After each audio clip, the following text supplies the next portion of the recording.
പൊക്കോളും. ഹരേ കൃഷ്ണ മാതാജി. ഹരേ കൃഷ്ണ മാതാജി.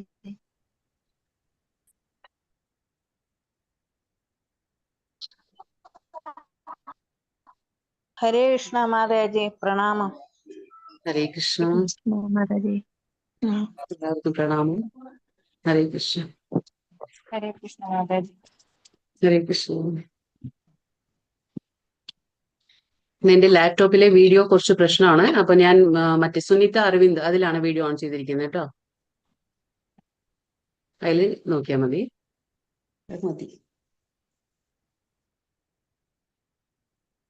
വീഡിയോ കാണാനുണ്ടോ? Okay okay. തുടങ്ങി. ഹരേ കൃഷ്ണ. ശ്രീ രാധാ ഗോവിന്ദ ഇസ്കോൺ മംഗളൂരിന്റെ 18 ദിവസത്തെ ഗീതാധ്യാനത്തിലേക്ക് എല്ലാവർക്കും സ്വാഗതം, പ്രണാമം. ഹരേ കൃഷ്ണ. ഓം അജ്ഞാനതിമിരാന്ധസ്യ ജ്ഞാനാഞ്ജനാശലാകയാ ചക്ഷുർമിലിതമേന തസ്മൈ ശ്രീ ഗുരവേ നമഃ. ശ്രീ ചൈതന്യ മനോഭീഷ്ടം സ്ഥാപിതമേന ഭൂതലേ സ്വയം രൂപ കഥാ മഹ്യം ദദാതി സ്വപദാന്തികം. വന്ദേഹം ശ്രീഗുരോ ശ്രീയുതപദകമലം ശ്രീഗുരുൻ വൈഷ്ണവാംശ്ച ശ്രീരൂപം സാഗ്രജാതം സഹഗണ രഘുനാഥാന്വിതം തം സജീവം സാദ്വൈതം സാവധൂതം പരിജനസഹിതം കൃഷ്ണ ചൈതന്യദേവം ശ്രീരാധാകൃഷ്ണ പാദാൻ സഗണ ലളിത ശ്രീ വിശാഖാന്വിതാംശ്ച. हे कृष्णा करुणा सिंधो दीनबंधो जगत्पते गोपेश गोपिका कांता राधा कांत नमोस्तुते. तप्त कांचन गौरांगी राधे वृंदावनेश्वरी वृषभानुसुते देवी प्रणमामि हरिप्रिये. वाञ्छाकल्पतरुभ्यश्च कृपा सिन्धुभ्य एव च पतितानां पावनेभ्यो वैष्णवेभ्यो नमो नमः. अनंतकोटि वैष्णववृंद की जय. श्रील प्रभुपाद की जय. नमो ओम विष्णुपादाय कृष्णपृष्ठाय भूतले श्रीमते भक्तिवेदांत स्वामिनिति नामिने नमस्ते सारस्वते देवे गौरवाणी प्रचारिणे निर्विशेष शून्यवादी पाश्चात्य देशतारिणे. जय श्री कृष्ण चैतन्य प्रभु नित्यानंद श्री अद्वैत गदाधरा श्रीवासादि गौर भक्तवृंदा. हरे कृष्णा कृष्ण कृष्ण हरे हरे हरे राम राम राम हरे हरे. हरे कृष्ण. എല്ലാവർക്കും ഒരിക്കൽ കൂടി സ്വാഗതം. അപ്പൊ ഇന്നത്തെ അധ്യായം 5 കർമ്മയോഗമാണ്, അതായത് കൃഷ്ണാവബോധത്തിൽ പ്രവർത്തനം. അതിനു മുന്നേ നമുക്ക് ഇന്നലത്തെ 4ാമത്തെ അധ്യായത്തിൽ നമ്മൾ എന്താണ് പഠിച്ചതെന്ന് നമുക്കൊന്ന് നോക്കാം. എന്തായിരുന്നു 4ാമത്തെ അധ്യായം? അതീന്ദ്രിയ ജ്ഞാനം, അതായത് നമ്മുടെ ഇന്ദ്രിയങ്ങൾക്ക് മനസ്സിലാക്കാൻ പറ്റാത്തതാണ് അതീന്ദ്രിയ, അതായത് ഭഗവാന്റെ ജ്ഞാനമാണ്. അതായത് ഭഗവാന്റെ അതീന്ദ്രിയ ലീലകളും അവന്റെ എന്താ പറയുക ഗുണ നാമ രൂപ ഗുണ ലീല അവന്റെ കാര്യങ്ങളാണ്, ഭഗവാന്റെ കാര്യങ്ങളാണ്. അത് നമ്മുടെ സാധാരണമായിട്ടുള്ള ഇന്ദ്രിയങ്ങൾക്ക് മനസ്സിലാക്കാൻ കഴിയില്ല.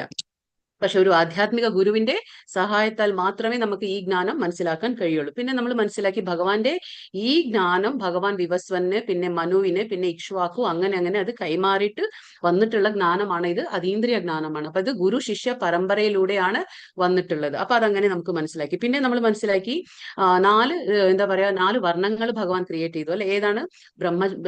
ബ്രാഹ്മണ, ക്ഷത്രിയ, വൈശ്യ, ശൂദ്ര. ഇതൊക്കെ എന്തിന്റെ അടിസ്ഥാനത്തിലാണ് ക്രിയേറ്റ് ചെയ്തിട്ടുള്ളത് ഭഗവാൻ? അതായത് ഗുണത്തിന്റെയും കർമ്മത്തിന്റെയും അടിസ്ഥാനത്തിലാണ് ഭഗവാൻ ക്രിയേറ്റ് ചെയ്തിട്ടുള്ളത്.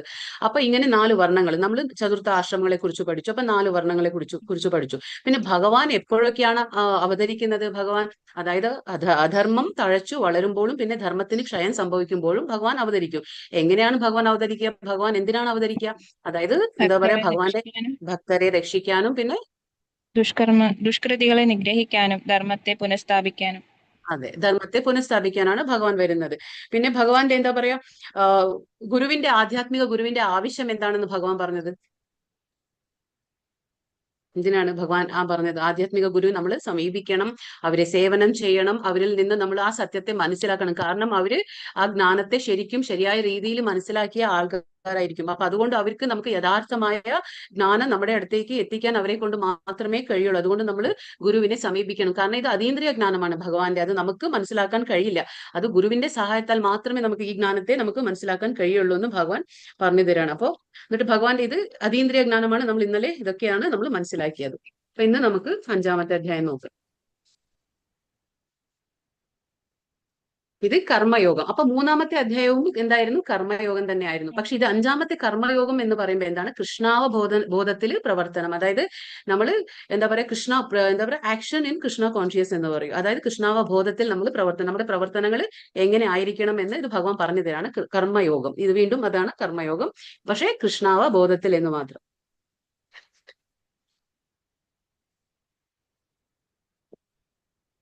ഓം നമോ ഭഗവതേ വാസുദേവായ. ശ്രീ അർജുന ഉവാച സന്യാസം കർമ്മണം കൃഷ്ണ പുനർയോഗം ച ശംസസി യച്ഛ്രേയ ഏതയോരേകം തന്മേ ബ്രൂഹി സുനിശ്ചിതം. ഇവിടെ അർജുനൻ പറയാണ്, എന്താ പറയുന്നത്? കൃഷ്ണ, കർമ്മം ഉപേക്ഷിക്കണം എന്ന് ഒരിക്കൽ അങ്ങ് കർമ്മം ഉപേക്ഷിക്കണം എന്നൊരിക്കൽ അങ്ങ് എന്നോട് ആവശ്യപ്പെടുന്നു. പിന്നെ ഭക്തി പുരസ്സരം കർമ്മം അനുഷ്ഠിക്കാൻ പറയുന്നു. ഈ രണ്ടിലും വെച്ച് ശ്രേയസ്കരമായത് ഏതെന്ന് ദയവായി എനിക്ക് പറഞ്ഞു തരൂ. അപ്പൊ ഭഗവാൻ എന്താ പറയുന്നത്? ഭഗവാനോട് അർജുനൻ ചോദിക്കുകയാണ് സംശയം. വീണ്ടും അർജുനന് സംശയം വരണം. അതായത് കർമ്മ സന്യാസമാണോ നല്ലത്, അതായത് പിന്നെ എന്താ പറയുന്നത്, കൃഷ്ണാവബോധത്തിൽ പ്രവർത്തിക്കുന്നതാണോ നല്ലത്? ഈ രണ്ട് ചോദിക്കുകയാണ് അർജുനൻ ഇപ്പോ. അതായത് കർമ്മ സന്യാസം എന്ന് പറഞ്ഞാൽ എന്താണ്? ശോഭന മാതാജി ഹാൻഡ് റൈസ് ചെയ്തിട്ടുണ്ടല്ലോ. പോസ്റ്റ് ചെയ്യുന്ന മാതാജി. ശരി ശരി.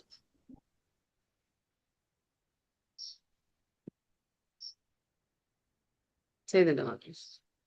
അപ്പൊ ഇവിടെ അർജുനൻ ചോദിക്കുകയാണെ, കർമ്മ സന്യാസമാണോ നല്ലത്, അതായത് കൃഷ്ണാവബോധത്തിൽ കർമ്മം ചെയ്യുന്നതാണോ നല്ലത് എന്ന് അർജുനൻ കൃഷ്ണനോട് ചോദിക്കുകയാണ്. അതായത് കർമ്മം ത്യജിക്കുന്നത്, കർമ്മ സന്യാസം എന്ന് പറഞ്ഞാൽ എന്താണ്? കർമ്മം ത്യജിക്കുന്നത്. പക്ഷെ കൃഷ്ണൻ പറയുന്നുണ്ട്, നമ്മൾ അങ്ങനെ കർമ്മം ത്യജിച്ചിരിക്കാൻ പറ്റില്ല. അതായത് നമ്മൾ പ്രവർത്തിക്കണം, കർമ്മം ഇല്ലാതെ നമുക്ക് ഒരാൾക്കും ഇവിടെ കഴിയാൻ പറ്റില്ല എന്ന് ഭഗവാൻ പറയുന്നുണ്ട്. പക്ഷെ എങ്കിലും അർജുനൻ ചോദിക്കുകയാണ്, സന്യാസമാണോ നല്ലത്, കർമ്മ സന്യാസമാണോ നല്ലത്, അതായത് ഭക്തിയുത സേവനമാണോ നല്ലത്, ഇത് രണ്ടിൽ ഏതാണ് ശ്രേഷ്ഠമായതെന്ന് എനിക്ക് പറഞ്ഞു തരാൻ ഭഗവാനോട് അർജുനൻ അപേക്ഷിക്കുകയാണ്, ഇവിടെ ചോദിക്കുകയാണ്. അപ്പൊ ഇവിടെ നമുക്ക് ഈ ചിത്രത്തിൽ എന്താ കാണുന്നത്? ഇവിടെ ഒരു സന്യാസിയെ നമുക്ക് കാണാം. ആ സന്യാസിയുടെ കയ്യിൽ എങ്ങനെയുണ്ട്? കയ്യിൽ എന്താണ്? കയ്യിൽ ഒരു മൊബൈൽ ഉണ്ട്, കയ്യിൽ ഒരു കമണ്ടലു പിടിച്ചിട്ടുണ്ട്, വേഷം മാത്രം സന്യാസിയുടെ. പക്ഷെ വേറൊരു കയ്യിൽ എന്താണ്? സിഗരറ്റ് കാണാണ്ട്. അപ്പൊ നമുക്ക് ഇത് എന്താ മനസ്സിലാക്കാൻ പറ്റും? ഇത് ബാഹ്യമായിട്ടുള്ള ഒരു പ്രകടനം മാത്രമാണ്. ഇതെന്താണ്? ബാഹ്യമായിട്ടുള്ള ഒരു പ്രകടനം. സന്യാസിയുടെ ഒരു വേഷം അണിഞ്ഞിരിക്കുകയാണ് ഇദ്ദേഹം. പക്ഷെ ഇദ്ദേഹത്തിന് ഒരു എന്താ പറയാ, നിയന്ത്രണമില്ല. ഏത് ഇന്ദ്രിയങ്ങളുടെ നിയന്ത്രണം ഇല്ല എന്നുള്ളത് നമുക്ക് ഇതിൽ നിന്ന് മനസ്സിലാക്കാൻ കഴിയും. അപ്പൊ ഇത് ബാഹ്യമായ ഒരു പ്രകടനം. ഇങ്ങനെ ഒരു സന്യാസത്തിൽ നിന്ന് നമുക്ക് എന്താണ് നേട്ടം, അല്ലെ? ഭഗവാൻ അതാ പറയുന്നത്, കർമ്മ സന്യാസത്തിൽ നിന്ന് അതിനേക്കാൾ, അതായത് നമ്മൾ എന്താ പറയാ, ഊഹാപോഹങ്ങളെക്കാളും നമ്മൾ ശ്രേഷ്ഠമായത് എന്താണ്? കൃഷ്ണാവബോധത്തിൽ കർമ്മം ചെയ്യുന്നതാണ്. അതായത് നമ്മൾ ചെയ്യുന്ന ഓരോ പ്രവൃത്തിയും, നമ്മൾ ചെയ്യുന്ന ഓരോ കർമ്മവും കൃഷ്ണാവബോധത്തിൽ, അതായത് നമ്മുടെ ബോധത്തിൽ അവബോധത്തിൽ എന്തായിരിക്കണം? കൃഷ്ണൻ ഭഗവാൻ ഉണ്ടായിരിക്കണം. അങ്ങനെ നമ്മൾ ചെയ്യുമ്പോൾ ഓരോ കർമ്മവും എന്തായിരിക്കും? അത് കൃഷ്ണാവബോധത്തിൽ ചെയ്യുന്ന കർമ്മങ്ങളായിരിക്കും. അപ്പൊ ഇദ്ദേഹം എന്താ ചെയ്യുന്നത്? ഇതിപ്പോ കർമ്മ സന്യാസം എന്ന് നമുക്ക് പറയാൻ പറ്റില്ല. അദ്ദേഹം കർമ്മത്തെ ഉപേക്ഷിച്ചിരിക്കുകയാണ്, സന്യാസത്തിന്റെ വേഷം അണിഞ്ഞിട്ടുണ്ട്. പക്ഷേ എങ്കിലും അദ്ദേഹത്തിന് മൊബൈൽ ഇല്ലാണ്ട് ജീവിക്കാൻ പറ്റില്ല, സിഗരറ്റ് ഇല്ലാണ്ട് ജീവിക്കാൻ പറ്റില്ല. അപ്പൊ അതെന്താണ് മനസ്സിലാക്കുന്നത്? അപ്പൊ ഇന്ദ്രിയ നിയന്ത്രണം വന്നിട്ടില്ല. അപ്പൊ ഇങ്ങനെയുള്ള ഒരു സന്യാസം കൊണ്ട് എന്താണ് പ്രയോജനം, അല്ലെ? എപ്പോഴും തന്നെ ഈ കർമ്മ സന്യാസത്തിൽ ഒരു വീഴ്ചയ്ക്ക് സാധ്യത ഉണ്ട്, പതനത്തിന് ഒരു വളരെയധികം സാധ്യത ഉണ്ട് ഈ കർമ്മ സന്യാസത്തിൽ. കാരണം എന്താന്ന് വെച്ചാല് ഇവിടെ ഇന്ദ്രിയ നിയന്ത്രണം ചെയ്യുന്നില്ല. അവർ ഇന്ദ്രിയ നിയന്ത്രണം ചെയ്യാതെ തന്നെയാണ് ജസ്റ്റ് ഒരു വേഷം അണിഞ്ഞുകൊണ്ട് മാത്രം അവര് സന്യാസി ആകാനാണ് അവർ ശ്രമിക്കുന്നത്. അപ്പൊ ഇങ്ങനെ കാഴ്ചയ്ക്ക് ഒരു സന്യാസി ആയിട്ട് കാര്യമില്ല. അപ്പൊ ഭഗവാൻ എന്താ പറയുന്നത്? കർമ്മ ത്യാഗത്തെക്കാൾ ശ്രേഷ്ഠം എന്താണ്? കർമ്മ സന്യാസം എന്ന് ഭഗവാൻ പറഞ്ഞു കൊടുക്കും. അപ്പൊ ഇദ്ദേഹം ചെയ്യുന്നത് എന്താണ്? ഇത് എന്താ പറയാ, ഇത് രണ്ടു തരം സന്യാസമുണ്ട്. അതായത് വൈരാഗ്യമുണ്ട്. വൈരാഗ്യം എന്ന് പറഞ്ഞാൽ എന്താണ്? നമ്മൾ ത്യാഗം ചെയ്യുന്നത്. അതായത് നമ്മൾ ബാഹ്യമായിട്ട് ഒരു ത്യാഗത്തിന്റെ പ്രകടനം ചെയ്തു കഴിഞ്ഞാൽ എന്താണെന്ന് വെച്ചാല്, നമ്മുടെ കൺമുന്നില് പ്രലോഭനങ്ങൾ വന്നു കഴിഞ്ഞാൽ നമുക്കതിനെ കൺട്രോൾ ചെയ്യാൻ പറ്റില്ല. അപ്പൊ നമ്മൾ എന്ത് ചെയ്യും? ആ പ്രലോഭനത്തിൽ നമ്മൾ വീണു പോവുകയാണ്. അതാണ് ഈ ഇദ്ദേഹത്തിനും സംഭവിച്ചത്. അപ്പൊ ബാഹ്യമായിട്ടെല്ലാം ചെയ്തു, പക്ഷെ ആത്മനിയന്ത്രണം വന്നിട്ടില്ല. അതായത് നമ്മൾ എന്താ പറയാ, ബാഹ്യമായിട്ട് എന്ത് ചെയ്തിട്ടും കാര്യമില്ല.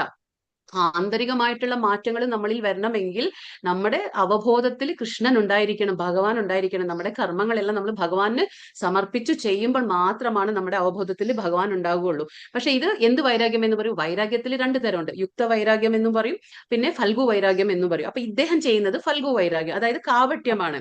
യുക്ത വൈരാഗ്യം എന്ന് പറഞ്ഞാല്, ഇപ്പൊ ഞാനിവിടെ മൊബൈൽ ഉപയോഗിക്കുന്നു, ഞാനൊരു ലാപ്ടോപ്പ് ഉപയോഗിക്കുന്നു. ഈ ലാപ്ടോപ്പും മൊബൈലും ഒക്കെ നമുക്ക് എന്താ തോന്നാ? ഭൗതികമായ കാര്യങ്ങളാണ്, അല്ലെ? നമുക്ക് സാധാരണയായിട്ട് ഇപ്പൊ ഇത് ഭൗതികമാണ്. പക്ഷെ എങ്കിലും ഞാൻ ഈ രണ്ട് മൊബൈൽ ആവട്ടെ, എന്റെ ലാപ്ടോപ്പ് ആവട്ടെ, ഞാൻ എന്തിനാ ഉപയോഗിക്കുന്നത്? ഞാൻ ഭഗവാന്റെ കാര്യങ്ങൾ പറഞ്ഞു തരാനാണ്. അപ്പൊ നിങ്ങളൊക്കെ മൊബൈൽ ഉപയോഗിക്കുന്നു, എന്തിനാണ് ഉപയോഗിക്കുന്നത്? ഭഗവാന്റെ കാര്യങ്ങൾ കേൾക്കാന്. അപ്പൊ ഇതെന്താ സംഭവിക്കുന്നത്? ഇവിടെ നമ്മൾ ഭൗതികമായ എന്ത് വസ്തു ഉപയോഗിക്കുമ്പോഴും അത് ഭഗവാന്റെ സേവനത്തിൽ നമ്മൾ ഏർപ്പെടുത്തുമ്പോൾ അതെന്തായി?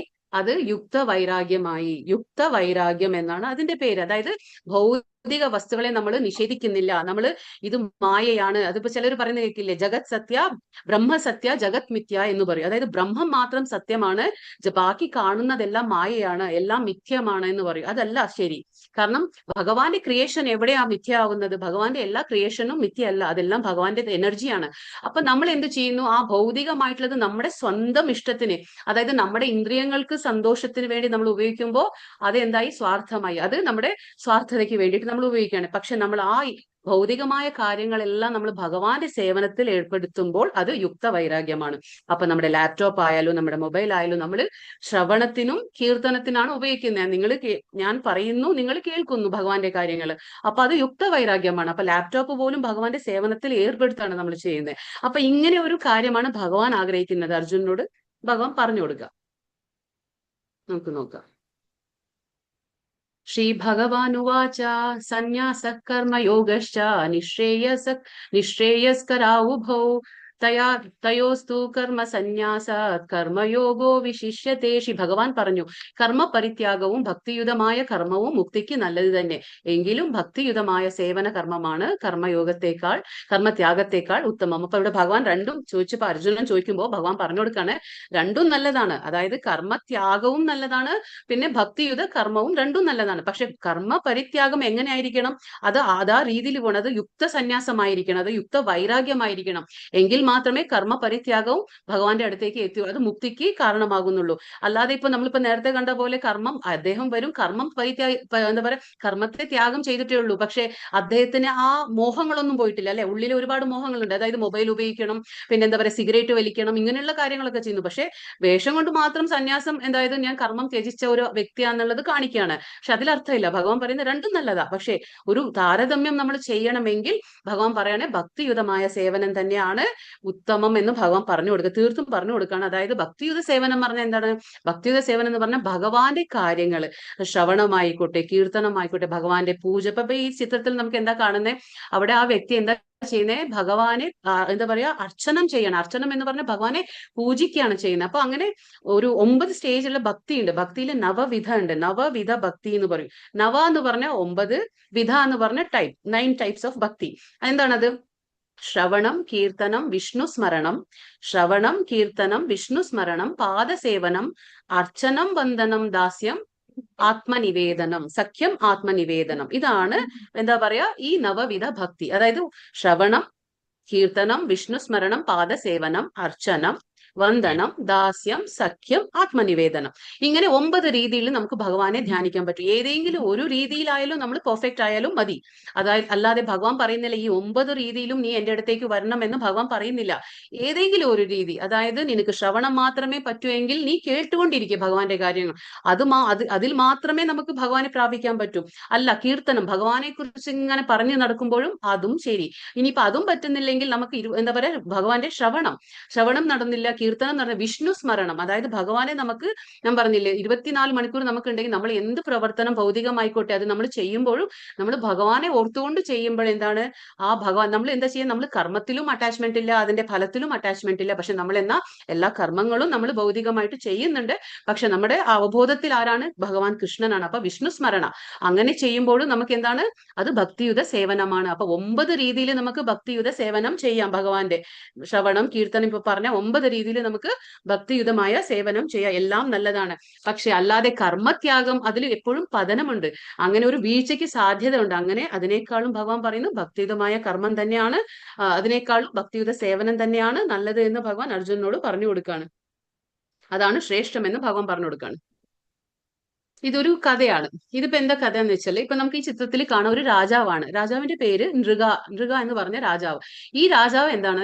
അപ്പൊ എന്തുകൊണ്ടാണ് നമ്മൾ പറയുന്നത് എന്ന് വെച്ചാൽ, ഈ കഥ എന്താന്ന് വെച്ചാൽ, നമ്മളിപ്പോ ഒരു കർമ്മം ചെയ്യും. ആ കർമ്മം നമ്മൾ എന്താണ്, ചിലപ്പോൾ നമ്മൾ എന്താ പറയാ, ഒരുപാട് ദാനം ചെയ്യും. ദാനം ചെയ്യുമ്പോൾ നമ്മുടെ മനസ്സിൽ എന്താ, സൽക്കർമ്മങ്ങൾ ചെയ്യുമ്പോൾ നമുക്ക് പുണ്യപ്രാപ്തി കിട്ടും, പിന്നെ നമുക്ക് സ്വർഗത്തിലേക്ക് പോകണം, ഇങ്ങനെയുള്ള പല ആഗ്രഹങ്ങളുണ്ട് നമുക്ക്. അപ്പൊ സ്വർഗപ്രാപ്തിക്ക് വേണ്ടി നമ്മൾ പലപ്പോഴും നമ്മൾ ചെയ്യുന്ന ഈ സൽക്കർമ്മങ്ങളും കൂടി നമ്മളെ ബുദ്ധിമുട്ടിൽ, അതായത് ദുരിതങ്ങളിൽ എത്തിക്കും എന്നുള്ളതിന്റെ ഒരു കഥയാണിത്. അപ്പൊ ഇതെന്താന്ന് വെച്ചാല്, ഈ രാജാവിന്റെ പേര് നൃഗ.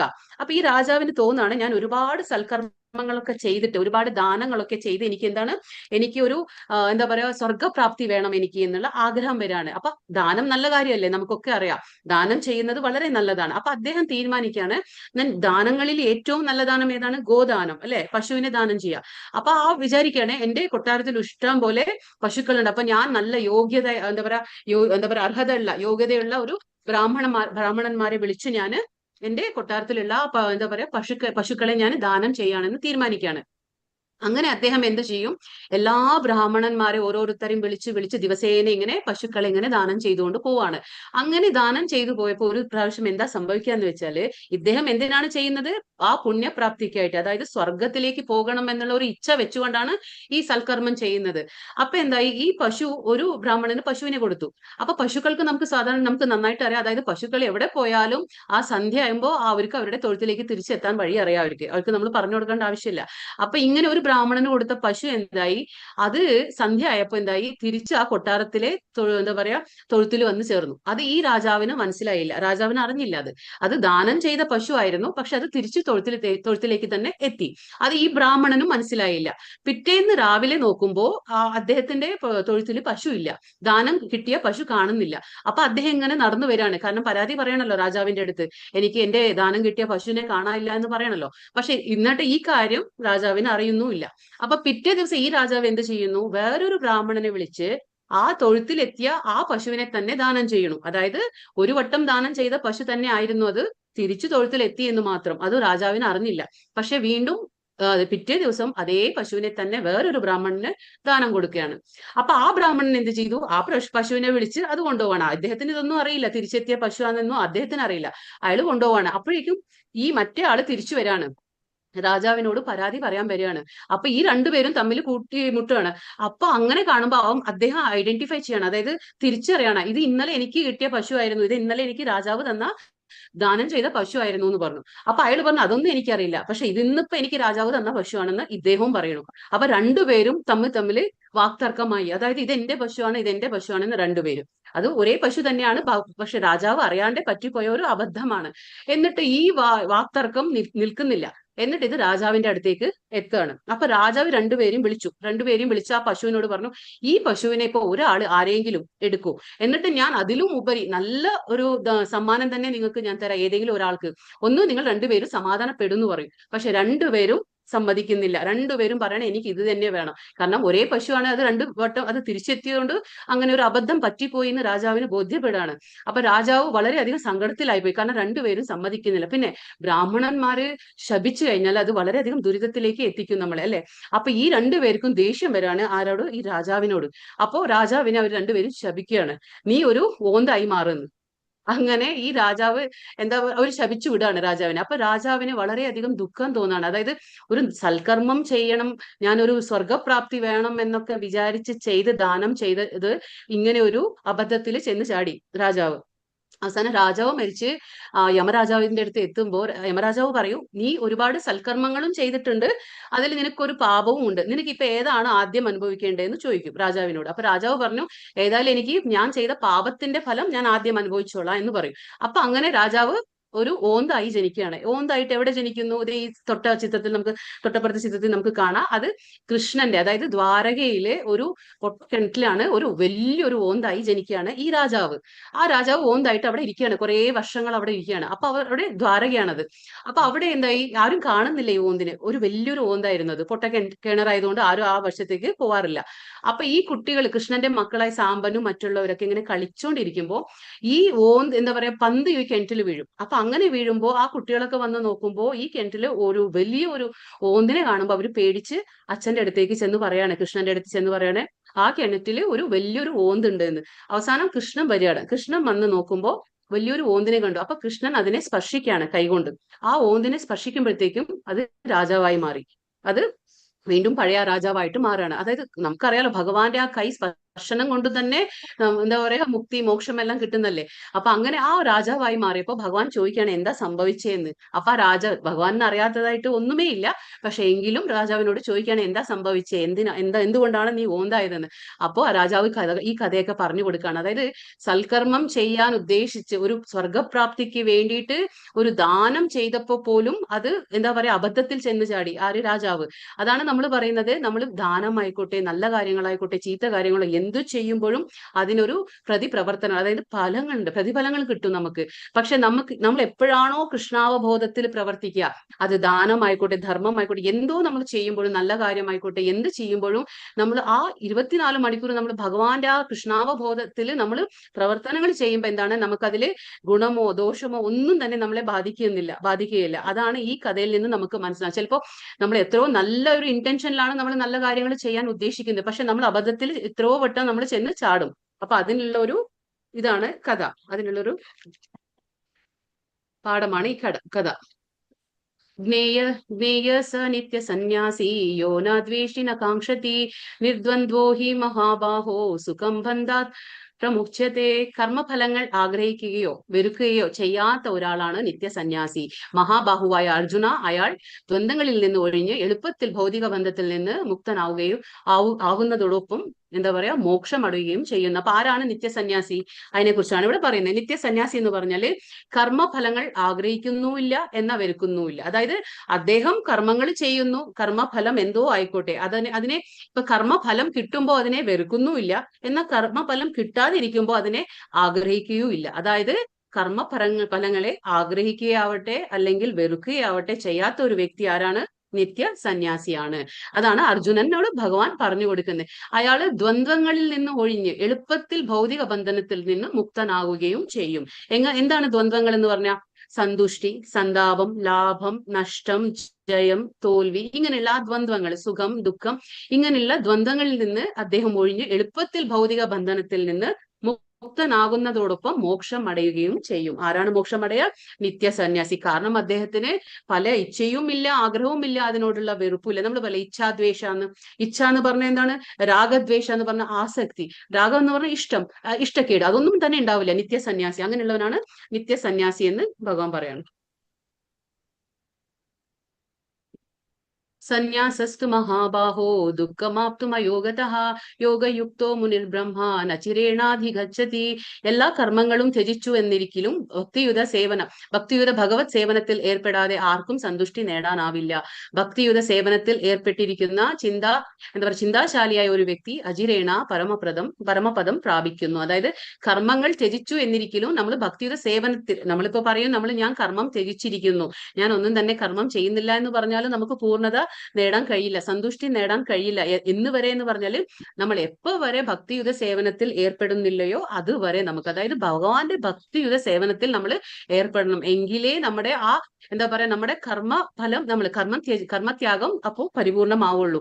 അപ്പോ മാത്രമേ നമുക്ക് പരമപദം പ്രാപിക്കാനും പറ്റുള്ളൂ. അതായത് ഭക്തിയുത സേവനത്തിൽ ഏർപ്പെട്ടിരിക്കുന്ന ഒരു ആൾക്ക് മാത്രമേ പരമപദം പ്രാപിക്കാൻ കഴിയുള്ളൂ എന്ന് ഭഗവാൻ പറയാണ്. അത് എന്താണ് അത് പറയുന്നത്? അതായത് ദാനവും ധർമ്മവും എല്ലാം ചെയ്തിട്ട് നമുക്കിപ്പോ ആ രാജാവിനെ നമുക്ക് മനസ്സിലായി.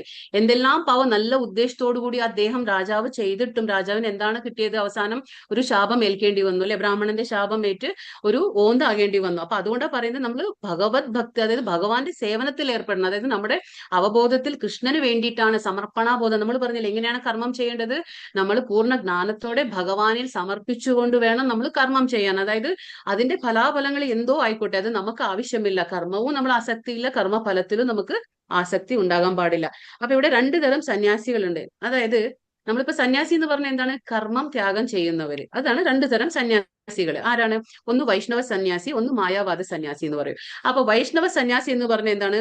അവരൊരിക്കലും കർമ്മത്യാഗം എന്ന് പറഞ്ഞ് അവർ വെറുതെ ഇരിക്കുന്നില്ല. അവര് കർമ്മം ചെയ്യുന്നുണ്ട്, പക്ഷെ ആ കർമ്മം ചെയ്യുന്നത് ആർക്കാണ്? അത് ഭഗവാന് വേണ്ടിയിട്ടാണ് അവർ കർമ്മം ചെയ്തത്. അതായത് അവർ ചെയ്യുന്ന കർമ്മം എന്താണ്? ഭക്തിയുത സേവനം. ഞാൻ പറഞ്ഞില്ലേ ഇപ്പൊ 9 വിധ ഭക്തിയുത സേവനമുണ്ട്. ശ്രവണം, കീർത്തനം, വിഷ്ണു സ്മരണം, അങ്ങനെ അങ്ങനത്തെ ഭക്തിയിൽ അവർ ഏർപ്പെടും. അതാണ്. അപ്പൊ എന്താണ്? ആ കർമ്മങ്ങൾ അവർ ചെയ്യുന്നുണ്ട്, പക്ഷെ അത് ആർക്ക് വേണ്ടിയിട്ടാണ്? അത് ഭഗവാന് വേണ്ടി. നേരെ മറിച്ച് മായാവാദ സന്യാസിയുണ്ട്. അവരെന്താ ചെയ്യുന്നത്? അവർ ഭഗവാനെ കുറിച്ചുള്ള എല്ലാ ജ്ഞാനവും നേടിയെടുക്കും. അതായത് വേദജ്ഞാനവും എല്ലാം നേടിയെടുക്കും അവര്. ഭഗവാന് വേണ്ടുന്ന എല്ലാ ജ്ഞാനവും നേടിയെടുത്തിട്ട് അവർ ഈ പറയുന്ന പോലെ ബ്രഹ്മസത്യ ജഗത് മിഥ്യ എന്നും പറഞ്ഞ് അവരെന്താ ചെയ്യുന്നത്? അവര് വരും, എന്താ പറയാ, ആ ബ്രഹ്മൻ, അവര് ഭഗവാന്റെ ആ ഞാൻ പറഞ്ഞില്ലേ, ഭഗവാന്റെ ആ ശരീരത്തിൽ നിന്ന് വരുന്ന ആ വെളിച്ചമുണ്ട്, ഏതാണത്? ബ്രഹ്മജ്യോതിസ് എന്ന് നമ്മൾ പറഞ്ഞു. ആ ബ്രഹ്മജ്യോതിസിൽ ലയിക്കാൻ മാത്രമാണ് അവർ ആഗ്രഹിക്കുന്നത്. അവർക്ക് വേറെ ഒരു ആഗ്രഹവും ഇല്ല. അപ്പൊ ബ്രഹ്മജ്യോതിസിൽ അവർ ലയിച്ച് അവർ ഒന്നാവണം. ആ ഭഗവാന്റെ ആ ബ്രഹ്മ ജ്യോതിയില് ഒന്നാവണം, ലയിക്കണം എന്ന് മാത്രമാണ് അവർ ആ ബ്രഹ്മൻ ഭാവത്തിൽ ലയിക്കാനാണ് അവർ ആഗ്രഹിക്കുക. അതുകൊണ്ട് അവരൊരു സന്യാസിയാണ്, പക്ഷെ അവരെല്ലാം എന്താ പറയുക, ജ്ഞാനാർജന നേടും. ഭഗവാന്റെ എല്ലാ ജ്ഞാനാർജന അവർക്ക് ഉണ്ടായിരിക്കും. പക്ഷെ എന്നാ പറഞ്ഞാൽ അവര് ഭഗവാന്റെ സേവനത്തിൽ ഏർപ്പെടുന്നില്ല. കാരണം അവർ ആ എല്ലാം മിഥ്യയാണ് അവർ കാണുന്നത്, ഭഗവാൻ മാത്രമാണ് സത്യം. അതുകൊണ്ട് ആ ബ്രഹ്മ തേജസ് മാത്രമാണ് അവർക്ക് സത്യം, ബാക്കി എല്ലാം അവർക്ക് മിഥ്യമായിട്ടാണ് അവർ കാണുന്നത്.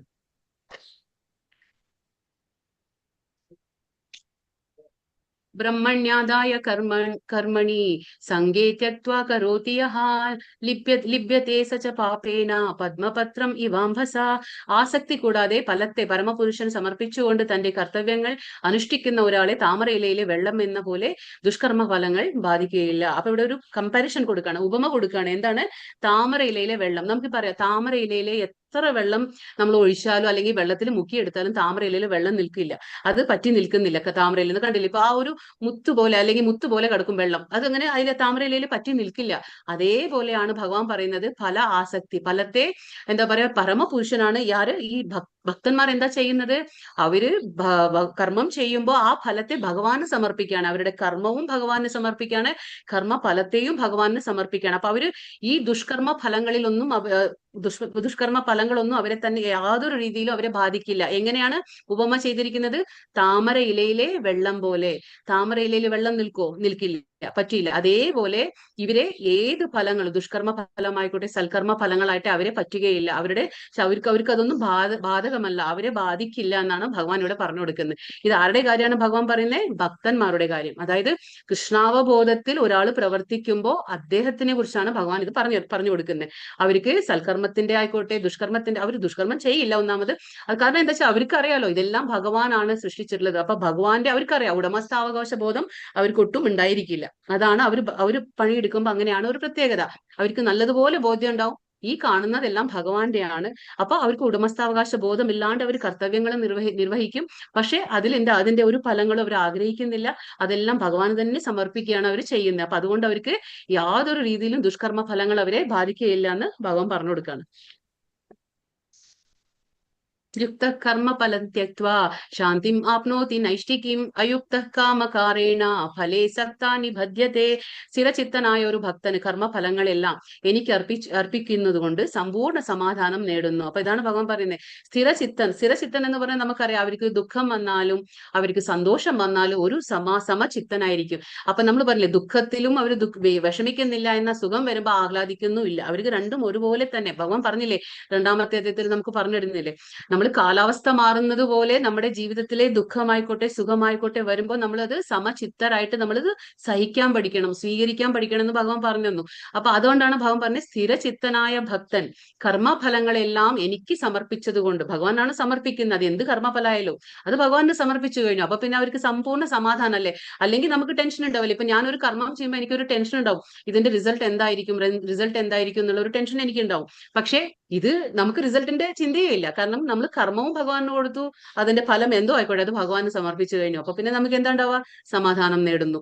എന്നാൽ ഈശ്വരനിൽ നിന്ന് വേർപെട്ട് നിൽക്കുന്നവർ തന്റെ കർമ്മഫലങ്ങളിൽ അത്യാഗ്രഹിയാരാണാകുന്നത്? നമ്മൾ ഭഗവാനിൽ എപ്പോ സമർപ്പിക്കുന്നില്ല, അതായത് ഭഗവാൻ ഈശ്വരനിൽ നിന്ന് നമ്മൾ വേറിട്ട് നിൽക്കുമ്പോൾ അപ്പൊ നമുക്ക് എന്താണ്? അത്യാഗ്രഹം ഉണ്ടാവും. അതായത് നമ്മൾ ചെയ്യുന്ന കർമ്മത്തിന്റെ ഫലം എനിക്ക് വേണം, അതായത് ഞാൻ ചെയ്യുന്ന കർമ്മം അതിന്റെ ഫലം ഞാൻ തന്നെ അനുഭവിക്കണം എന്നുള്ള ആ സ്വാർത്ഥ മനോഭാവം നമുക്കുണ്ടായിരിക്കും. അപ്പൊ അങ്ങനെയുള്ളവർക്ക് എന്താണ്? അതിൽപ്പെട്ട് വലയുന്നു. ആരാണോ ഭഗവാനിൽ നിന്ന്, ആരാണോ ഈശ്വരനിൽ നിന്ന് വേറിട്ട് നിൽക്കുന്നത്, ആഗ്രഹിക്കുക, കർമ്മഫലങ്ങളെ ഒരുപാട് അത്യാഗ്രഹിയായിട്ട് നിൽക്കുക, അവർക്ക് എന്താണ്? അതിൽപ്പെട്ട് അവര് വലയുന്നു എന്ന് ഭഗവാൻ പറഞ്ഞു കൊടുക്കുകയാണ്. ന കർത്തൃത്വം ന കർമാണി ലോകസ്യാസ്യ ജാതി പ്രഭുഃ ന കർമ്മഫല സംയോഗം സ്വഭാവസ്തു പ്രവർത്തത്തെ. ശരീരസ്ഥനായ ആത്മാവ്, തന്റെ ശരീരമാകുന്ന പുരത്തിന്റെ ഉടമസ്ഥൻ, കർമ്മങ്ങൾ ഉണ്ടാക്കുന്നില്ല, കർമ്മം ചെയ്യാൻ പ്രേരിപ്പിക്കുന്നില്ല, കർമ്മഫലങ്ങൾ ഉണ്ടാക്കുന്നതുമില്ല. പ്രകൃതിയിലെ ത്രിഗുണങ്ങളാണ് ഇവയ്ക്കെല്ലാം കാരണം.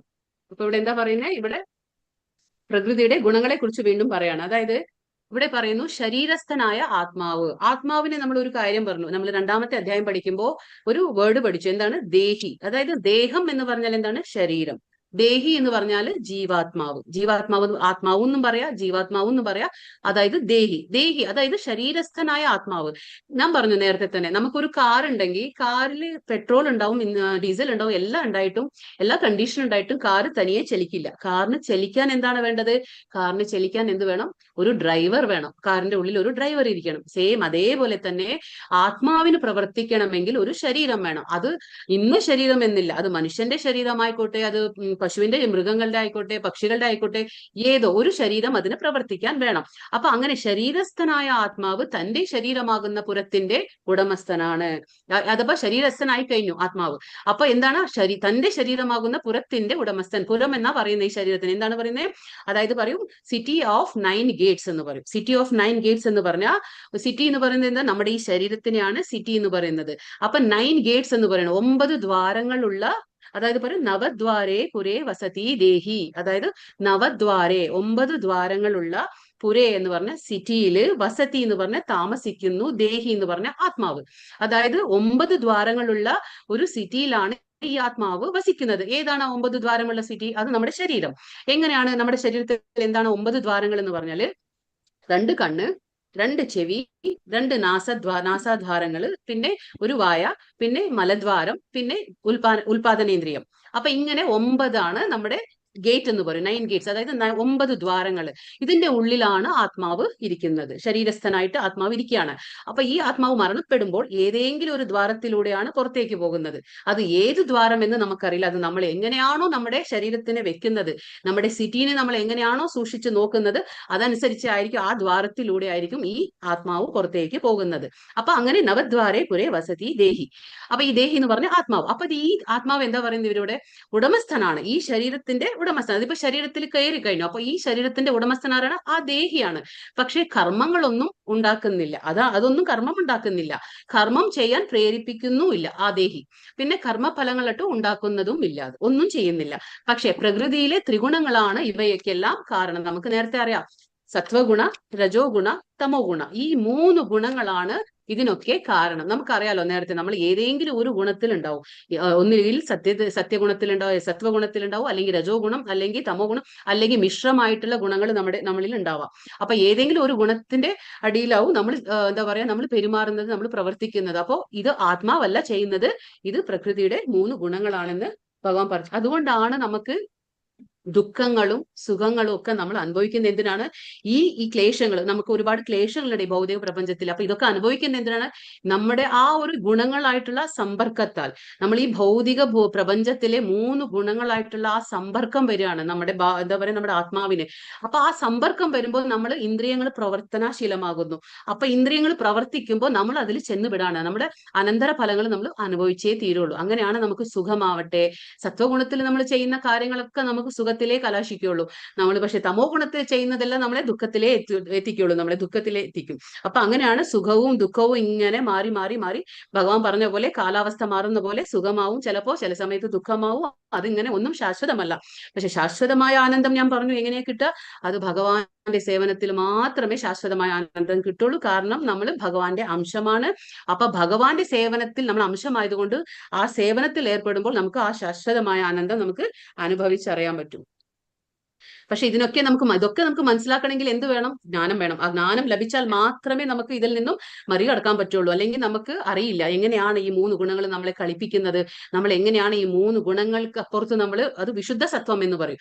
എന്താ പറയില്ല, നമ്മൾ സത്വ, രജ, തമോ ഗുണം. അപ്പൊ ഈ 3ഉം മറികടക്കുമ്പോൾ എന്താണത്? വിശുദ്ധ സത്വമായി മാറി. ആ വിശുദ്ധ സത്വത്തിൽ മാത്രമേ നമുക്ക് ഭഗവത് പ്രാപ്തി ഉണ്ടാവുകയുള്ളൂ. അപ്പൊ ഇതിനൊക്കെ നമുക്ക് എന്ത് വേണം? ജ്ഞാനം വേണം. ആ ജ്ഞാനം എവിടുന്ന് കിട്ടും? അത് ആധ്യാത്മിക ഗുരുവിൽ നിന്ന് തന്നെ നമുക്ക് കിട്ടുള്ളൂ.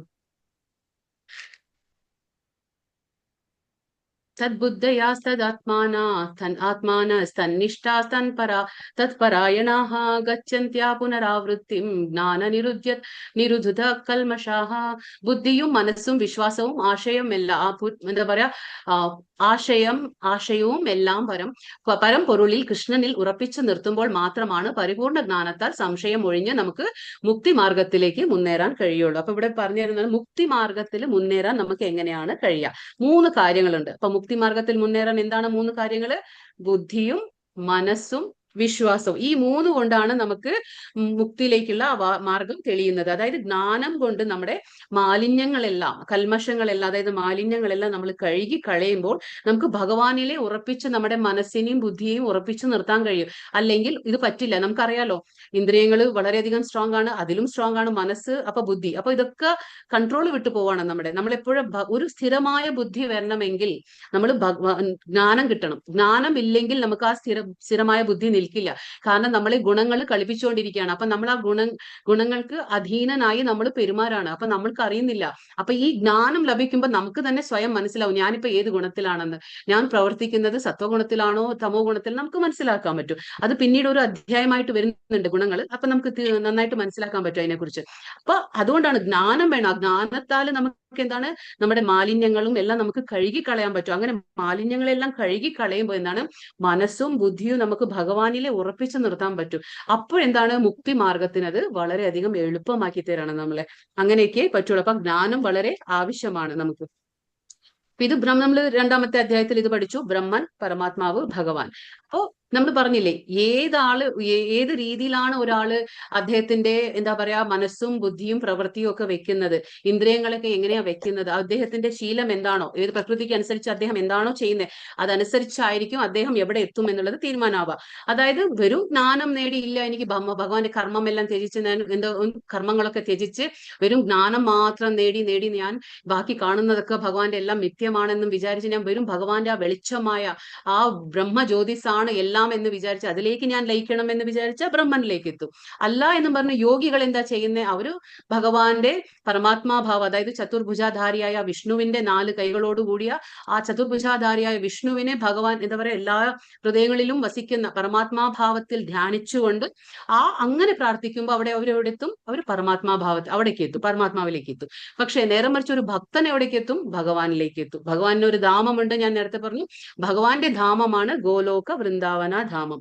അത് നമുക്ക് വരുന്ന അധ്യായങ്ങളിലുണ്ട്. ഗോലോക ചാർട്ട് കംപ്ലീറ്റ് അത് എങ്ങനെയാണ് ഭഗവാന്റെ ലോകം കാണാൻ എങ്ങനെയുണ്ട് എന്നുള്ളതൊക്കെ ഞാൻ പറഞ്ഞു തരാം. അപ്പൊ അതിൽ കംപ്ലീറ്റ് ഡീറ്റെയിൽ ഉണ്ട്. വൈകുണ്ഠങ്ങൾ എന്ന് പറഞ്ഞാൽ എന്താണ്, ഗോലോക എന്ന് പറഞ്ഞാൽ എന്താണ്, ഈ ഭൗതിക പ്രപഞ്ചം എന്ന് പറഞ്ഞാൽ എന്താണ്, നമുക്ക് ഇനിയും വിശദമായി മനസ്സിലാക്കാം. അപ്പൊ ഭഗവാന്റെ ഭക്തർ എത്തുന്നത് എവിടെയാണ്? ഭഗവാന്റെ ഗോലോകധാമം. അപ്പൊ ഭഗവാന്റെ ഒരു ധാമമുണ്ട്, ചിന്താമണി ധാമം എന്ന് പറയും. ആ ധാമത്തിന് എന്താ പറയാ? ചിന്താമണി ധാമം. അതാണ് ഗോലോകധാമം. അപ്പൊ അവിടെയാണ് ഭഗവാന്റെ ഭക്തന്മാര് എത്തുന്നത്.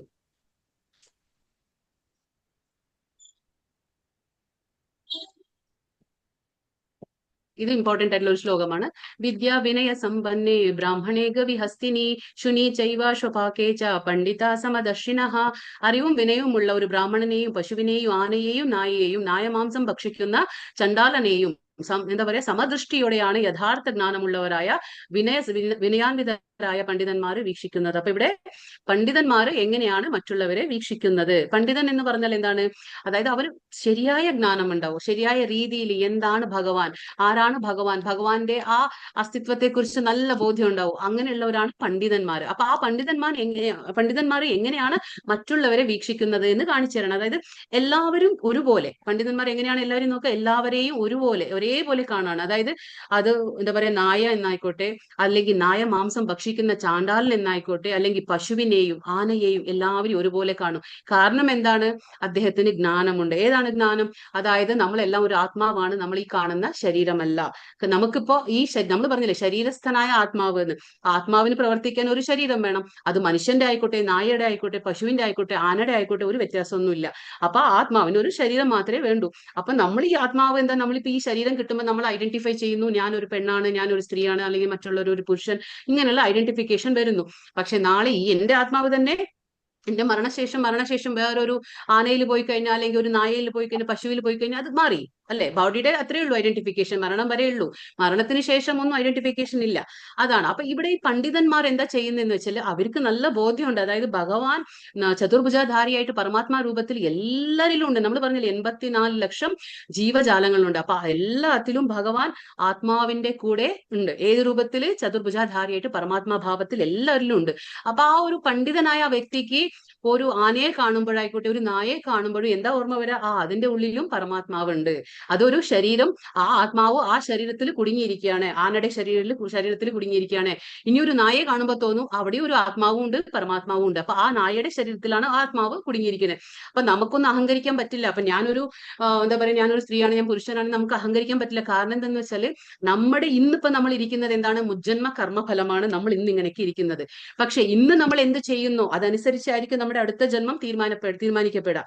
അപ്പൊ നമ്മുടെ ഈ ഇപ്പോഴത്തെ കർമ്മം അനുസരിച്ചായിരിക്കും ഭഗവാൻ നമുക്ക് ഇനിയൊരു എന്താ പറയാ ശരീരം റെഡിയാക്കാണ്. അപ്പൊ നമ്മുടെ ഈ ആത്മാവ് മരണപ്പെടുമ്പോ ആത്മാവ് ഈ ശരീരം ഉപേക്ഷിച്ച്, നമ്മൾ പറഞ്ഞില്ലേ പഴയ തുണി ഉപേക്ഷിക്കുന്ന പോലെ ആത്മാവ് എന്താ പറയാ ഈ ഉപയോഗിച്ച ശരീരം വിട്ടിട്ട് അതിന്റെ കഴിഞ്ഞു. അതിന് പർട്ടിക്കുലർ ഒരു സമയം ഉണ്ടാവും, ഇത്ര സമയം ഉണ്ടാവും ഈ ഭൂമിയിൽ പ്രവർത്തിക്കാൻ. ആ സമയം കഴിയുമ്പോൾ, അല്ലെങ്കിൽ ഇപ്പൊ മരണം എല്ലാവർക്കും ഒരേപോലെ അല്ലേ വരിക? അങ്ങനെയല്ലല്ലോ. മരണം നമുക്ക് കാണാൻ, ചെറിയ കുട്ടികൾ മരിക്കുന്നു, മുതിർന്നവർ മരിക്കുന്നു, ചെറുപ്പക്കാരും മരിക്കുന്നു. എന്തുകൊണ്ട് ഇങ്ങനെ സംഭവിക്കുന്നു? അപ്പൊ ഓരോരുത്തർക്കും ഓരോ കർമ്മമുണ്ട്. അപ്പൊ ഭഗവാന്റെ നിയമം പോലെയാണ് അതൊക്കെ നടക്കുക. അപ്പൊ ഇന്ന ആൾക്ക് ഇത്ര കാലം ഈ ഭൂമിയിൽ ജീവിക്കാൻ പറ്റുമെന്ന് ഭഗവാൻ തീരുമാനിച്ചിട്ടുണ്ടോ? അത് ഈ യോനിയിൽ, അതായത് മനുഷ്യ ശരീരത്തിൽ ഇത്ര കാലം എന്നുണ്ടാവും. അപ്പൊ അത് തീരുമ്പോഴത്തേക്കും നമ്മൾ നമ്മുടെ ആത്മാവ് ആ ശരീരത്തെ ഉപേക്ഷിച്ച് പോവാണ്. അതിപ്പോ പഴയതാവട്ടെ എന്ന് വെച്ചാൽ നമുക്കിപ്പോ എത്രയോ ചെറുപ്പക്കാരൻ മരിക്കുന്നത് കാണുന്നുണ്ട്. എന്തുകൊണ്ടാണ്? അപ്പൊ അവരുടെ ശരീരത്തിൽ ആ കർമ്മം തീർന്നു. അപ്പൊ ആത്മാവ് പോയി. ആ ആത്മാവ് എന്താ ചെയ്യുന്നത്? അപ്പൊ അടുത്ത ശരീരത്തിൽ പോവാണ്. അത് അടുത്ത ശരീരം മനുഷ്യന്റെ തന്നെ ആയിക്കൊള്ളണം എന്നില്ല. അത് നമ്മുടെ കർമ്മം അനുസരിച്ചായിരിക്കും. നമ്മൾ എങ്ങനെയാണോ ഇപ്പൊ ഈ ജന്മത്തിൽ കർമ്മം ചെയ്ത് അതനുസരിച്ച് നമുക്ക് നായയുടെ ശരീരം തരണോ, ആനയുടെ ശരീരം തരണോ, അല്ലെങ്കിൽ ജലചരമാവണോ, അല്ലെങ്കിൽ ഒരു വൃക്ഷമായിട്ട് ഞാൻ നിൽക്കണോ, അതൊക്കെ ഭഗവാൻ തീരുമാനിക്കും. അത് ഭഗവാന്റെ ഇഷ്ടം പോലെ, ഭഗവാന്റെ നിയമം പോലെ. നമുക്ക് ജ്ഞാനപാനത്തില് അറിയാം അല്ലെ? പൂന്താനം കവി എന്താണ് എഴുതിയിട്ടുള്ളത്? ഇങ്ങനെയാണ്, ഗർഭപാതത്തിൽ ഇങ്ങനെ നമ്മൾ എന്താ പറയാ പൂക്കും പുറപ്പെട്ട് നമ്മൾ ഇങ്ങനെ അല്ലെ, എത്ര മാത്രം എന്ത് സത്യമായിട്ടുള്ള കാര്യങ്ങളാണ് അതിൽ പറഞ്ഞിട്ടുള്ളത്. അതായത് നമ്മൾ ഇങ്ങനെ, നമുക്കറിയില്ല ഭഗവാന്റെ ലീലാവിലാസങ്ങൾ ഇങ്ങനെയാണ് ഓരോന്നും. അതായത് നമ്മൾ ഇങ്ങനെ ഇന്ന് ഈ ശരീരം നാളെ ആ ശരീരം, അതിങ്ങനെ നമ്മൾ കളിപ്പിക്കും. കർമ്മബന്ധനത്തിലാണ് നമ്മളെല്ലാം.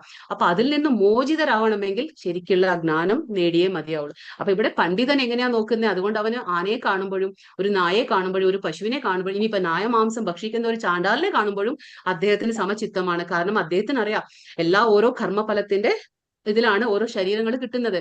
അപ്പൊ അദ്ദേഹം സമചിത്തനായിട്ട് എല്ലാവരും ഒരേപോലെ കാണാനുള്ള ഒരു മനസ്സ് അദ്ദേഹത്തിന് ഉണ്ടായിരിക്കും. न प्राघृषेत् प्रियं प्राप्य नोद्विजेत् प्राप्य च प्रियं സ്ഥിരബുദ്ധിരസമ്മൂഢോ ബ്രഹ്മവിദ് ബ്രഹ്മണി സ്ഥിതഃ. ആനന്ദത്തിൽ ആഹ്ലാദിക്കുകയോ ആനന്ദകരമല്ലാവയിൽ ദുഃഖവിഷ്ടനാവുകയോ ചെയ്യാതെ സ്ഥിരബുദ്ധിയോടെ അസംഭ്രാന്തനായി ദൈവശാസ്ത്രജ്ഞനായി ജീവിക്കുന്നവർ ഭൗതികാതീതൻ തന്നെ. അപ്പൊ ഇവിടെ എന്താണ് ഭൗതികാതീതൻ? ആരെയാണ് പറയുന്നത്? അതായത് ഭൗതികത്തിന് അതീതനായി നിൽക്കുന്നത് ആരാണ്? ആത്മസാക്ഷാത്കാരം നേടിയ ഒരു വ്യക്തിയുടെ ലക്ഷണങ്ങൾ എന്തൊക്കെയാണ്? അതാണ് കാണിക്കുന്നത്. അപ്പൊ ആത്മസാക്ഷാത്കാരം നേടിയ ഒരു വ്യക്തിയുടെ ലക്ഷണം എന്താണ്? അതായത് ആനന്ദത്തിൽ ആഹ്ലാദിക്കുന്നില്ല, ആനന്ദത്തിൽ ആഹ്ലാദിക്കുകയോ ആനന്ദകരമല്ലാത്തതിൽ ദുഃഖിക്കുന്നോ ഇല്ല. അപ്പൊ എനിക്കൊരു ആനന്ദം കിട്ടുന്നില്ല എന്ന് പറഞ്ഞ് ഞാൻ വിഷമിക്കുക, അല്ലെങ്കിൽ ഇപ്പൊ ഒരു ആനന്ദം കിട്ടുമ്പോൾ ഞാൻ സന്തോഷിക്കുക. അപ്പൊ സമചിത്തമാണ്. ആനന്ദം കിട്ടിക്കോട്ടെ, ദുഃഖം കിട്ടിക്കോട്ടെ. കാരണം അറിയാം രണ്ടും ഒരു അവസ്ഥകളാണ്. അതൊക്കെ ഒരു അവസ്ഥകൾ, അത് മാറും, അത് ശാശ്വതമായി നിൽക്കില്ല. അത് ആനന്ദമായാലും ശാശ്വതമല്ല, അത് ദുഃഖമായാലും ശാശ്വതം. അത് ആർക്കായാലും അങ്ങനെയല്ലേ. ദുഃഖമായാലും ഇപ്പൊ നമുക്ക് അങ്ങനെ കാണാൻ പറ്റില്ല അല്ലെ?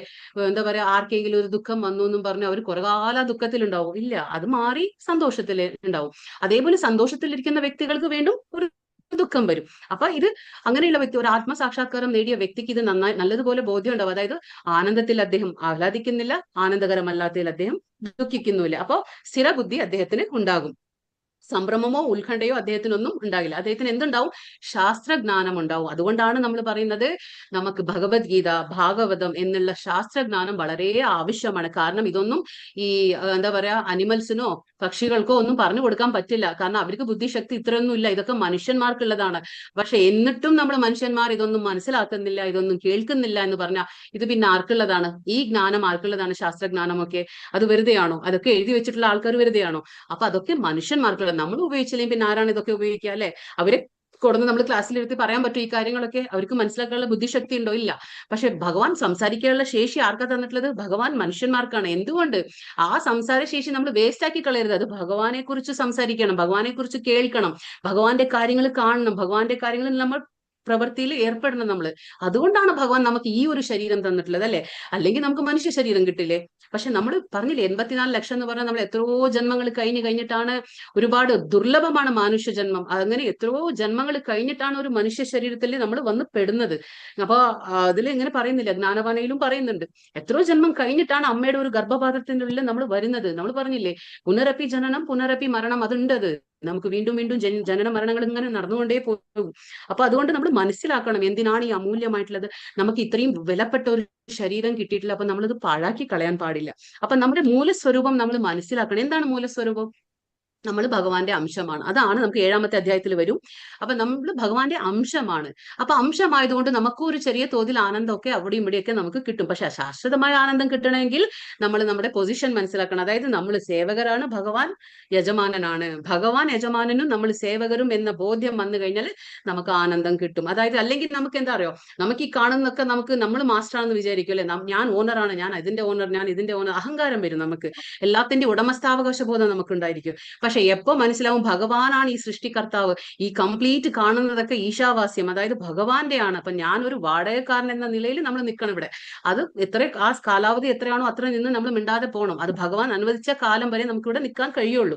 അത് മനസ്സിലാക്കുമ്പോൾ ആ ജ്ഞാനം, അതായത് ആ ദൈവശാസ്ത്ര ജ്ഞാനം നമുക്ക് ലഭിക്കുമ്പോൾ നമ്മൾ എന്താണ്, നമ്മൾ ആ മൂലസ്വരൂപം മനസ്സിലാക്കുകയാണ്. ആ മൂലസ്വരൂപം മനസ്സിലാക്കണമെങ്കിൽ നമുക്കൊരു ജ്ഞാനം വേണം, ഗുരു വേണം. ഇങ്ങനെയൊക്കെ ആകുമ്പോഴാണ് നമുക്ക് ഇത് ഭഗവാൻ, ഈ പ്രപഞ്ചം ഭഗവാൻ നമുക്ക് സൃഷ്ടിച്ചിട്ടുണ്ടെങ്കിൽ ഇതൊരു അശാശ്വതമാണ്.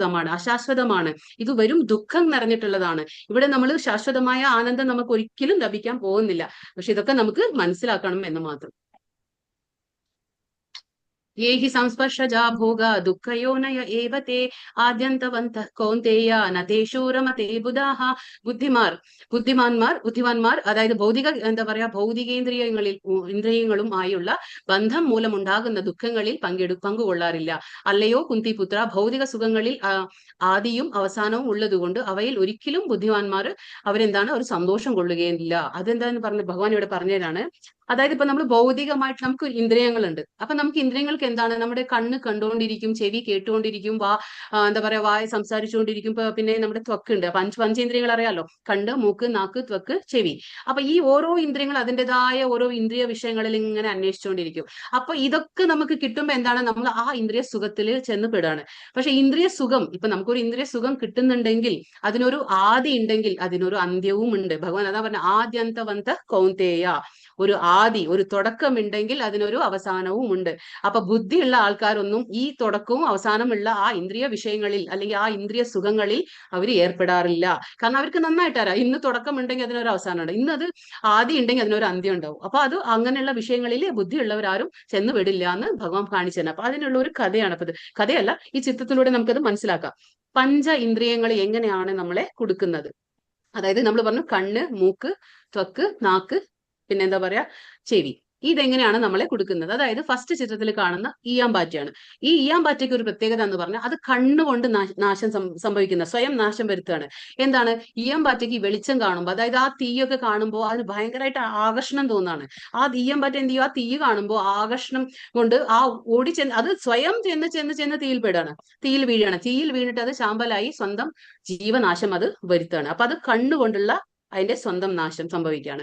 പിന്നെ അടുത്ത ചിത്രത്തിൽ മാനിനെ കാണാം. അപ്പൊ ഈ മാൻ എന്താന്ന് വെച്ചാൽ പ്രത്യേകത, മാനിന് ചെവിയാണ്. അപ്പൊ മാനിന്റെ ചെവി, ആ മാനിന് എന്താന്ന് വെച്ചാൽ ഓടക്കുഴലിൽ ഭയങ്കര ഇഷ്ടത്തിൽ, അതിന്റെ നാദം വളരെ ഇഷ്ടമാണ് മാനിന്. അപ്പൊ ഈ മാനിനെ പിടിക്കാൻ എന്താ ഈ വേടന്മാർ ചെയ്യുന്ന വെച്ചാൽ ആ ഓടക്കുഴൽ ഉപയോഗിച്ചിട്ടാണ്, ആ ചെവി കൊണ്ടാണ് ഇതിന്റെ വീക്ക്നെസ്, അതായത് മാനിന്റെ വീക്ക്നെസ് എവിടെയാണ്, ആ ചെവി എന്നുള്ള ഇന്ദ്രിയം. അപ്പൊ ഈ ഓടക്കുഴൽ ഊതിയിട്ടാണ് ഈ ശബ്ദം കേട്ട് മാൻ അതിന് അട്രാക്ട് ആയി, അതിൽ ആകർഷിതനായി അങ്ങോട്ട് പോവാണ്. അപ്പൊ അങ്ങനെയാണ് ഈ മാനിനെ പിടിക്കുന്നത്. മൂന്നാമത്തേത് ആന, അത് ത്വക്ക്. അപ്പൊ അതായത് നമ്മുടെ സ്കിൻ എന്ന് പറയും. അപ്പൊ ത്വക്ക്. അപ്പൊ ഇതെങ്ങനെയാന്ന് വെച്ചാൽ ഇപ്പൊ കൊമ്പനാനെ പിടിക്കുകയാണെങ്കിൽ അവരെന്താ ചെയ്യുന്നത്, ഈ പെണ്ണാനെ ഉപയോഗിക്കും, അല്ലെ? പെണ്ണാനെ ഉപയോഗിച്ചിട്ടാണ് ഈ ആനകൾക്ക് അത് കൂട്ടമായിട്ട് പോകുമ്പോൾ ഈ കൊമ്പനാന എന്ത് ചെയ്യും, ഈ പെണ്ണാനയുടെ ചുറ്റുവട്ട് ഇങ്ങനെ മുട്ടി ഇങ്ങനെ നടക്കും. അപ്പൊ അങ്ങനെ നടക്കുമ്പോൾ കുഴി കുഴിച്ചിട്ടുണ്ടാവും. അപ്പൊ അതിൽ വീഴുകയാണ് ഈ കൊമ്പനാന. അപ്പൊ ഇതിനെ പിടിക്കാൻ ഇങ്ങനെയാണ് ഒരു വഴി. അപ്പൊ ആനയെ ഉപയോഗിച്ചുകൊണ്ട് തന്നെ ഈ ആനനെ പിടിക്കുന്നത്. അപ്പോ ഇത് ത്വക്ക്, അത് നമ്മുടെ ഇന്ദ്രിയമായ ആ ത്വക്ക് മൂലം ഉണ്ടാകുന്ന ആപത്താണ്. അത് സ്വയം വരുത്തുന്നതാണ് ഈ ആന. നാലാമത്തേത് വണ്ട്. ഈ വണ്ട് എന്താ? വണ്ടിന്റെ പ്രത്യേകത എന്ന് പറഞ്ഞാൽ വണ്ടിന് ഗന്ധം, അതിന് മണം ഭയങ്കര ഇഷ്ട. ഗന്ധം ഏതിന്റെ? ആ പൂവ് എന്താ പറയുക, താമരപ്പൂ വിരിയുമ്പോ അതിനൊരു ഗന്ധമുണ്ട്. അപ്പൊ ഈ താമരപ്പൂ വിരിയുമ്പോ ആ ഗന്ധത്തിന് ആകർഷിതനായിട്ട്, അത് അട്രാക്ട് ആയിട്ട് ഈ വണ്ട് അതിലേക്ക് പോവാണ്. അതിൽ പോയി അതിലെ മകരന്തം ഇങ്ങനെ നുകർന്ന് അതിലെ ആ തേൻ നുകർന്നിങ്ങനെ ഇരിക്കുകയാണ്. പക്ഷെ അത് എന്താ പറയുക, സൂര്യാസ്തമാവുമ്പോൾ, അത് എന്താണ്, സൺസെറ്റ് ആവുമ്പോൾ ഈ താമര ചുരുങ്ങി പോവാണ്. ആ താമര ചുരുങ്ങി പോകുമ്പോൾ അതിന്റെ ഉള്ളിൽ തന്നെ ഇരുന്ന് ഈ വണ്ട്, ആ വണ്ടിന് നാശം സംഭവിക്കുകയാണ്. അപ്പോ അതിനെന്താണ്? ഗന്ധം മൂലം. പിന്നെ മത്സ്യം. ഇപ്പം ഈ മത്സ്യത്തെ പിടിക്കാൻ എങ്ങനെയാണ്? ചെറിയൊരു മത്സ്യം ഇട്ടുകൊടുക്കും ചൂണ്ടയിൽ, അല്ലെങ്കിൽ ചെറിയൊരു പുഴുവിനെ എന്തെങ്കിലുമൊക്കെ ഇട്ടുകൊടുത്തിട്ടാണ് മത്സ്യത്തെ പിടിക്കുക. അപ്പൊ ഇതിനെന്താ സംഭവിക്കുന്നേ? അതിനെ നാക്ക്. അപ്പോ കണ്ണ്, മൂക്ക്, ത്വക്ക്, ചെവി, നാക്ക്, ഇങ്ങനെയുള്ള ആ 5 കാര്യങ്ങളിലെ ആ 5 പഞ്ചേന്ദ്രിയങ്ങളിൽ നിന്നും നമ്മൾ എങ്ങനെയാണ് നമ്മൾ ആ ദുരിതങ്ങളിലേക്ക് നമ്മൾ എത്തിപ്പെട്ട് നമ്മൾ തന്നെ സ്വയം നാശം വരുത്തുന്നത് എന്നൊരു ചിത്രത്തിലൂടെ കാണിച്ചിരിക്കുകയാണ്.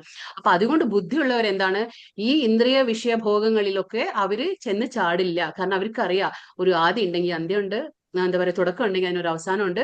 അതൊക്കെ അവർക്ക് അറിയാവുന്നതുകൊണ്ട് അവർ ഇതിൽ ചെന്ന് ചാടില്ല എന്ന് പറയാണ്. ലഭത്തെ ബ്രഹ്മനിർവാണം ഋഷയക്ഷീണ കൽമഷാഹ ചിന്നദ്വൈതായതാത്മാന സർവഭൂതാഹി തേരതാഹ.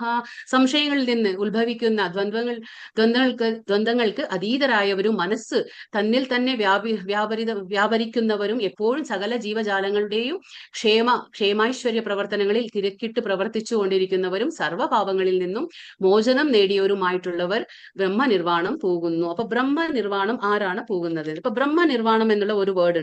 എന്താണ് ഈ ബ്രഹ്മനിർവാണം? ബ്രഹ്മനിർവാണം എന്ന് പറഞ്ഞാല് ഭൗതികതയിൽ നിന്ന് ആധ്യാത്മത്തിലേക്ക് പ്രവേശിക്കുന്നത്. എന്താണ് ബ്രഹ്മനിർമ്മാണം? ഭൗതികതയിൽ നിന്ന് ആധ്യാത്മത്തിലേക്ക് പ്രവേശിക്കുന്നതാണ് നിർവാണം. അപ്പൊ ഇത് എങ്ങനെയുള്ള ആൾക്കാണ് ഈ ബ്രഹ്മനിർവാണം പോകാൻ കഴിയുന്നത് എന്ന് ഇവർ പറഞ്ഞുതരാണ്. അതായത് ആർക്കൊക്കെയാണ് ഈ ബ്രഹ്മനിർവാണം പോകാൻ കഴിയുന്നത്? അതായത് സംശയങ്ങളിൽ നിന്ന് ഉത്ഭവിക്കുന്ന ദ്വന്ദ്വങ്ങൾക്ക് അതീതരായവർക്ക്. ഇപ്പൊ നമുക്ക് സംശയങ്ങൾ ഉണ്ടാവും, അതിൽ നിന്ന് ഉത്ഭവിക്കുന്നതാണ് ഈ ദ്വന്ദ്വങ്ങൾ. സുഖമാണോ ഇപ്പൊ നമുക്ക് അർജുനന്റെ കാര്യം അറിയാം അല്ലെ? അർജുനൻ യുദ്ധത്തിലും അതല്ലേ ചോദിച്ചത്, ഞാൻ ഇവരെയൊക്കെ കൊന്നിട്ട്, ഇവര് പാപികളായിരിക്കാം, പക്ഷെ ഞാൻ ഇവരെ കൊന്നിട്ട് എനിക്ക് എന്ത് ലാഭം, എനിക്ക് എന്താ നഷ്ടം, എനിക്ക് എന്താ ലാഭം, ഇതിലിപ്പോ എനിക്ക് സന്തോഷം ഉണ്ടോ, എനിക്ക് ഇതിൽ എന്താ സന്തോഷം, ഇതൊക്കെ അവൻ ചോദിക്കുന്നത്. അപ്പോ ദ്വന്ദ്വങ്ങള്, സംശയമുണ്ട്. അപ്പൊ ആ ദ്വന്ദ്വങ്ങൾ വരാണ്, ഇതിൽ എനിക്ക് ലാഭമുണ്ടോ നഷ്ടമുണ്ടോ, എനിക്കിത് സന്തോഷമാണോ സന്തുഷ്ടിയാണോ സന്താപമാണോ, ഇനി ജയമാണോ തോൽവിയാണോ, ഇങ്ങനെയുള്ള കാര്യങ്ങൾ എപ്പോഴാ വരിക? നമ്മുടെ മനസ്സിലെ സംശയങ്ങളുള്ളപ്പോൾ ദ്വന്ദ്വങ്ങൾ വരും. അപ്പൊ ഈ ബ്രഹ്മനിർവാണം പോകുന്ന ഒരു വ്യക്തിക്ക് എന്താ പറയാ, ആ വ്യക്തിക്ക് ഈ സംശയങ്ങളിൽ നിന്നുണ്ടാകുന്ന ദ്വന്ദ്വങ്ങളിൽ നിന്ന് അദ്ദേഹം അതീതനായിരിക്കും. പിന്നെ എന്താ, അത് ശരിയാണോ തെറ്റാണോ അതൊന്നും ഉണ്ടാവില്ല അവർക്ക്. മനസ്സ് തന്നിൽ തന്നെ വ്യാപരിക്കുന്നവർ, അതായത് ഭഗവാനിൽ തന്നെ, മനസ്സിനെ ഭഗവാനിൽ തന്നെ വ്യാപരിച്ച് അവര് എന്താ ചെയ്യുക? ഒന്നും ചിന്തിക്കാതെ എപ്പോഴും ഭഗവാനെ കുറിച്ച് മാത്രമാണ് അവർ ചിന്തിച്ചുകൊണ്ടിരിക്കുക. അവരെപ്പോഴും എന്താണ്? ഭഗവാനെ കുറിച്ച് മാത്രമാണ് അവർ ചിന്തിച്ചുകൊണ്ടിരിക്കുക. ദ്വന്ദ്വങ്ങളിൽ നിന്ന് അതീതരായിരിക്കും.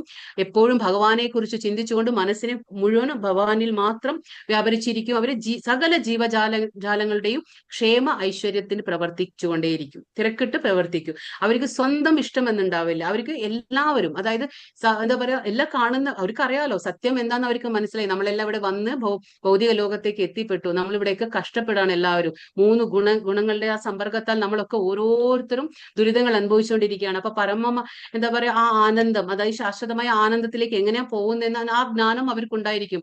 അതുകൊണ്ട് തന്നെ അവർ പ്രവർത്തിച്ചുകൊണ്ടിരിക്കും. കാരണം മറ്റുള്ളവർക്ക് ആ ജ്ഞാനം പകർത്തി കൊടുക്കാനുള്ള ആ ഒരു ആകാംക്ഷ അവരിലുണ്ടാവും. അതല്ലേ ഇപ്പൊ ഈ കൃഷ്ണാവബോധത്തിന്റെ ഒരു ലക്ഷ്യം കൂടി അത് തന്നെയാണ്. ഈ ഇസ്കോൻ എന്ന് പറയുമ്പോൾ അവരെന്താ ചെയ്യുന്നത്? ഒരു ഇത് തന്നെ, ഒരു സംഘടന എന്താ ചെയ്യുന്നത്? ഭഗവാന്റെ ആ ജ്ഞാനം, കൃഷ്ണാവബോധം എല്ലായിടത്തും പ്രചരിപ്പിക്കുക. അത് ഒറ്റ ഒരു ലക്ഷ്യമാണ്. അതായത് ആ നോളജ് എല്ലാവരിലേക്കും എത്തണം എന്നുള്ള ഒരൊറ്റ ലക്ഷ്യം മാത്രമാണ്. അപ്പൊ അവർ തിരക്കിട്ട് പ്രവർത്തിച്ചു കൊണ്ടിരിക്കും. സർവ്വ പാപങ്ങളിൽ നിന്നും അവർ മോചനം നേടിയ ആൾക്കാരായി. കാരണം അവർക്ക് ശരിയായ ജ്ഞാനം ഉണ്ടാകുമ്പോൾ നമുക്ക് പാപപ്രവൃത്തി നമ്മളിലെ നഷ്ടപ്പെട്ടിരിക്കും. അതാണ് ഇത് കാണിക്കുന്നത്. കാമക്രോധ വിമുക്താനാം യതീനാം യത ചേതസാം അഭിതോ ബ്രഹ്മനിർവാണം വർത്തത്തെ വിദ്യാത്മനാം. കാമക്രോധം ഒഴിഞ്ഞ് അച്ചടക്കത്തോടെ പരിപൂർണതയ്ക്ക് വേണ്ടി അനവരതം യത്നിക്കുന്ന ആത്മസാക്ഷാത്കാരം നേടിയവർക്ക് എന്താ പറയുക, അചിരേണ പരമപദ പ്രാപ്തി സുനിശ്ചിതമാണ്. ഈ പരമപദ പ്രാപ്തി എന്ന് പറഞ്ഞാൽ എന്താണ്? ഭഗവാൻ, അതായത് ഭഗവാന്റെ ലോകം, ഭഗവാൻ ധാമം, ഭഗവാന്റെ അടുത്തേക്ക് എങ്ങനെയാണ് അതിനാണ് നമ്മൾ പരമപദം എന്ന് പറയുന്നത്. പരമപദം ഇനി എന്താ ഉള്ളത്? ഭഗവാനാണ്. ആ ഭഗവാന്റെ അടുത്തേക്ക് നമ്മൾ എങ്ങനെ എത്തിക്കുക? ആ കാമക്രോധങ്ങൾ ഒഴിഞ്ഞ് അച്ചടക്കത്തോടെ പരിപൂർണതയ്ക്ക് വേണ്ടി അനവരതം യത്നിക്കുന്ന ആത്മസാക്ഷാത്കാരം നേടിയവര് എവിടെ എത്തും? പദത്തിലേക്ക്. എന്ന് വെച്ചാൽ നമുക്കറിയാലോ, നമുക്ക് കാമം ഉണ്ടായിരിക്കാൻ പാടില്ല, ക്രോധം ഉണ്ടായിരിക്കാൻ പാടില്ല, ഇതൊക്കെ ഉണ്ടാവും. നമുക്കറിയാലോ, കാമത്തിൽ നിന്ന് ക്രോധം, ക്രോധത്തിൽ നിന്ന് സമൂഹം, ഇങ്ങനെയൊക്കെയല്ലേ അത് പോകുന്നത്. 8 സ്റ്റെപ്പ് നമ്മൾ പറഞ്ഞു. അപ്പൊ ആ കാമക്രോധങ്ങളൊക്കെ ഒഴിഞ്ഞ് നമ്മുടെ ജീവിതത്തിൽ നമുക്ക് അച്ചടക്കം തനിയെ വരും. അതായത് നമ്മൾ പറഞ്ഞില്ലേ, ഇന്ദ്രിയങ്ങളെ നിയന്ത്രിച്ചു കഴിഞ്ഞാല് തനിയെ മനസ്സ് നിയന്ത്രിതമാവും, തനിയെ പിന്നെ അത് കഴിഞ്ഞാൽ ബുദ്ധിയും നിയന്ത്രിതമാവും, പിന്നീട് നമ്മുടെ ആത്മാവിന് ശാന്തി ലഭിക്കും. അല്ല എന്നുണ്ടെങ്കിൽ ഇതൊന്നും നടക്കില്ല. അപ്പൊ ബേസിക് എന്താണ്? നമ്മുടെ ഇന്ദ്രിയങ്ങളെ നിയന്ത്രിക്കണം എന്ന്. ആ ഇന്ദ്രിയങ്ങളെ എപ്പോഴാണ് നമുക്ക് നിയന്ത്രിക്കാൻ കഴിയുക? ഹരിനാമ ജപത്തിൽ മാത്രമേ അതിന് കഴിയുള്ളൂ. കാരണം അതൊരു എന്താ പറയുക, കലിയുഗ ധർമ്മമാണ്. ഹരിനാമ ജപത്തിലൂടെ മാത്രമാണ് നമുക്ക് നമ്മുടെ ഇന്ദ്രിയങ്ങളെ വഴിക്ക് കൊണ്ടുവരാൻ പറ്റുള്ളൂ. അല്ലാതെ നമ്മൾ ചെയ്യുന്നതൊക്കെ താൽക്കാലികമാണ്, അത് ശാശ്വതമായ ഒരു പരിഹാരമല്ല. അപ്പൊ പരമപദ പ്രാപ്തിക്ക് എന്താണ് വേണ്ടത്? നമ്മുടെ കാമത്തെയും ക്രോധത്തെയും നമുക്ക് നിയന്ത്രിച്ചേ മതിയാവുള്ളൂ. നോട്ടം കൊണ്ട് മാത്രം അത്രേ മത്സ്യം കുഞ്ഞുങ്ങളെ പോറ്റുന്നത്. ആമ ധ്യാനം കൊണ്ടു. ആമ കരയിലാണ് മുട്ടയിടുന്നത്. വെള്ളത്തിൽ കിടന്നുകൊണ്ട് ആ മുട്ടകളിൽ മനസ്സൂന്നുകയും ചെയ്യുന്നു. അപ്പൊ ഇവിടെ പറയാണ് എങ്ങനെയെന്ന് വെച്ചാല്, ഒരു നോട്ടം കൊണ്ട് മാത്രമേ മത്സ്യം കുഞ്ഞുങ്ങളെ പോറ്റുന്നത്. നമ്മളിപ്പോ എങ്ങനെയാ, നമുക്കറിയാം നമ്മൾ കുഞ്ഞുങ്ങളെ എന്തുമാത്രം നമ്മൾ അത് വളർന്ന് വലുതായാലും, അവർ കല്യാണം കഴിഞ്ഞാലും വേറെ കുട്ടികളായാലും നമുക്ക് എത്രമാത്രം നമ്മുടെ ആൾക്കാരെ നമ്മൾ സംരക്ഷിച്ചുകൊണ്ടേയിരിക്കും അല്ലെ. പക്ഷെ ഇവിടെ അങ്ങനെയല്ല. ഇവിടെ പറയുന്നത് മത്സ്യം അങ്ങനെയല്ല. മത്സ്യം എങ്ങനെയാണ് കുഞ്ഞുങ്ങളെ പോറ്റുന്നത്? അവര് വെറും മത്സ്യങ്ങൾ പോറ്റുന്നതും പിന്നെ ആമ ധ്യാനം കൊണ്ട് മാത്രം അത്രേ. ആമ കരയിൽ മുട്ടയിടും, എന്നിട്ട് അത് വെള്ളത്തിൽ പോയിരിക്കുന്നു. വെള്ളത്തിൽ പോയിരുന്നിട്ട് എന്താ പറയാ, ആ മുട്ടകളിലെ മനസ്സൂന്നി ധ്യാനിക്കുകയാണ്. അത് അങ്ങനെയാണ് അവര് എന്താ പറയാ അതിനെ വളർത്തുന്നത്. ഇവിടെ നമ്മൾ അങ്ങനെയല്ല അല്ലെ. കുഞ്ഞുങ്ങളെ പോറ്റുന്നത് അവരങ്ങനെയാണ്. മത്സ്യവും നോട്ടം കൊണ്ട് മാത്രം. മത്സ്യങ്ങൾ എന്താണ്? വെറും നോട്ടം കൊണ്ട് മാത്രമാണ് അത്രേ കുഞ്ഞുങ്ങളെ പോറ്റുന്നത്. പിന്നെ അതുപോലെ കൃഷ്ണാവബോധം കമ്പാരിസൺ കൊടുക്കുകയാണ്. അതുപോലെ കൃഷ്ണാവബോധമുള്ള ഒരു ഭക്തനും ഭഗവത് ധാമത്തിൽ നിന്ന് വിദൂരസ്ഥനെങ്കിലും, നമ്മളിപ്പോ വളരെ വിദൂരമാണ്. നമുക്ക് ഇനി ഗോലോക ചാർട്ട് വരുമ്പോൾ മനസ്സിലാക്കാം.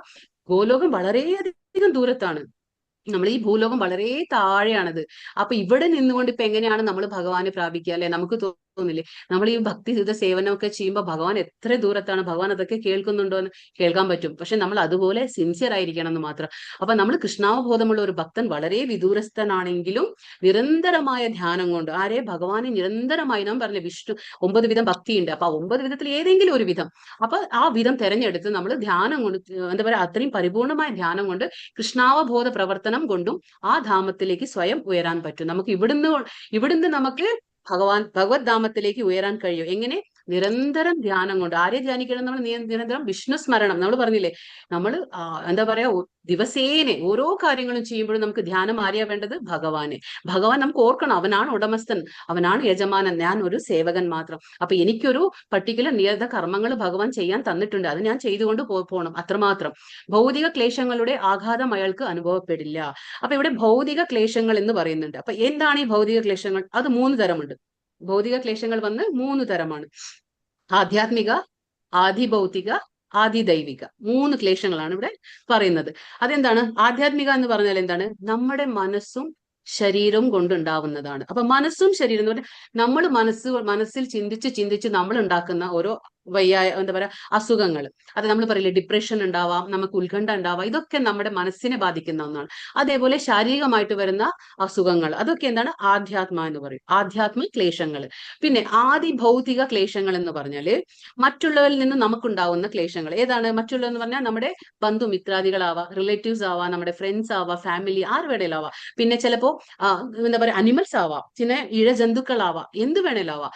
ഈ ഭൗതികമായിട്ട് കാണുന്ന മറ്റുള്ളവരിൽ നിന്ന് നമുക്കുണ്ടാകുന്ന ക്ലേശങ്ങൾ എന്താണ്? ആദി ഭൗതിക. ആധ്യാത്മിക എന്ന് പറഞ്ഞാൽ നമ്മൾ സ്വയം ഉണ്ടാക്കുന്നത്, നമ്മുടെ ബോഡി മൈൻഡ്, നമ്മുടെ ശരീരവും മനസ്സുകൊണ്ട്. പിന്നെ ആദി ദൈവിക എന്ന് പറഞ്ഞു, മൂന്നാമത്തേത്. ആദി ദൈവിക എന്ന് പറഞ്ഞാൽ ദേവന്മാരിൽ നിന്ന് ഉണ്ടാകുന്നത്. അതായത് ദേവന്മാർ ആരാണ്? ശ്രീകൃഷ്ണ ഭഗവാന്റെ പ്രതിനിധികളാണ് ദേവന്മാർ. അപ്പൊ അവരിൽ നിന്നുണ്ടാകുന്ന, അത് കൃഷ്ണന്റെ ഓർഡറിലാണ് അവർ പ്രവർത്തിക്കുക, കൃഷ്ണന്റെ അണ്ടറിലാണ് അവരൊക്കെ, കൃഷ്ണന്റെ കൺട്രോളിലാണ് അവര് ദേവന്മാർ. അപ്പൊ ഈ ദേവന്മാരിൽ ഉണ്ടാകുന്ന ക്ലേശങ്ങൾക്ക് നമ്മൾ ആദിദൈവിക എന്ന് പറയും. ആദിദൈവിക ക്ലേശങ്ങൾ എന്തൊക്കെയാണ്? വെള്ളപ്പൊക്കം ഉണ്ടാവാം, നമുക്ക് ഭൂകമ്പനം ഉണ്ടാവാം. അപ്പൊ അങ്ങനെ ഈ പലതും നമ്മൾ പറയില്ലേ, ഫ്ലഡ്, പിന്നെ എർത്ത്ക്വേക്ക്, കൊറോണ, ഇങ്ങനെയുള്ള ഒരുപാട് വലിയ വലിയ അസുഖങ്ങൾ പറയില്ലേ, പാൻഡമിക്സ് ഒക്കെ പറയില്ലേ, ആ കൊറോണ ഡിസീസ്. അപ്പൊ ഇതൊക്കെയാണ് എന്താ പറയാ ദൈവങ്ങളിൽ നിന്ന് വരുന്ന ക്ലേശങ്ങൾ. അപ്പൊ ആദി ഭൗതിക, ആദി ദൈവിക, ആധ്യാത്മിക, ഈ 3 ക്ലേശങ്ങളെ ഭൗതിക പ്രപഞ്ചത്തിൽ ഉള്ളൂ. അപ്പൊ ഈ ഭൗതിക ക്ലേശങ്ങളുടെ ആഘാതം അയാൾക്ക് അനുഭവപ്പെടില്ല. ആർക്ക്? ഭഗവത് ഭക്തന്. കാരണം എന്താന്ന് വെച്ചാല് അവന് നല്ലതുപോലെ എല്ലാ ജ്ഞാനം നേടിയ വ്യക്തിയായിരിക്കും. അതുകൊണ്ട് തന്നെ അദ്ദേഹത്തിന് ഈ ക്ലേശങ്ങളൊന്നും തന്നെ ബാധിക്കില്ല. ഇപ്പൊ നമ്മൾ എത്രയോ പേര് അറിയാം, എത്രയോ ഡിപ്രഷനുള്ള ആൾക്കാരുണ്ടാവും, എത്രയോ സൂയിസൈഡൽ തോട്ടുള്ള ആൾക്കാരുണ്ടാവും. പക്ഷെ ഭക്തിക്ക് വന്നതിന് ശേഷം അവരിലെ ഒരുപാട് മാറ്റങ്ങൾ വരും. കാരണം എന്താന്ന് വെച്ചാല് യഥാർത്ഥ ജ്ഞാനം കിട്ടുകയാണ് അവർക്ക്. ഭഗവാന്റെ യഥാർത്ഥ ജ്ഞാനം കിട്ടുമ്പോൾ അവിടെ ഇരുട്ടില്ല, അവിടെ വെളിച്ചമാണ് വരുന്നത്. അപ്പൊ അങ്ങനെ സ്ലോലി അവരുടെ എന്താ പറയാ അസുഖങ്ങൾ മാറിയിട്ട് നമ്മൾ ഒരുപാട് ഉദാഹരണങ്ങൾ കാണാം. അവരുടെ മാനസിക പ്രശ്നങ്ങൾ മാറിയിട്ട് ഒരുപാട് ഉദാഹരണങ്ങൾ കാണാം. ഇതൊക്കെ എങ്ങനെ സംഭവിക്കുന്നത്? ഇത് ഭഗവാന്റെ ആ ശരിക്കുള്ള ജ്ഞാനം കിട്ടുമ്പോൾ അവിടെ ഇരുട്ടിന് സ്ഥലമില്ല. അതാണ്.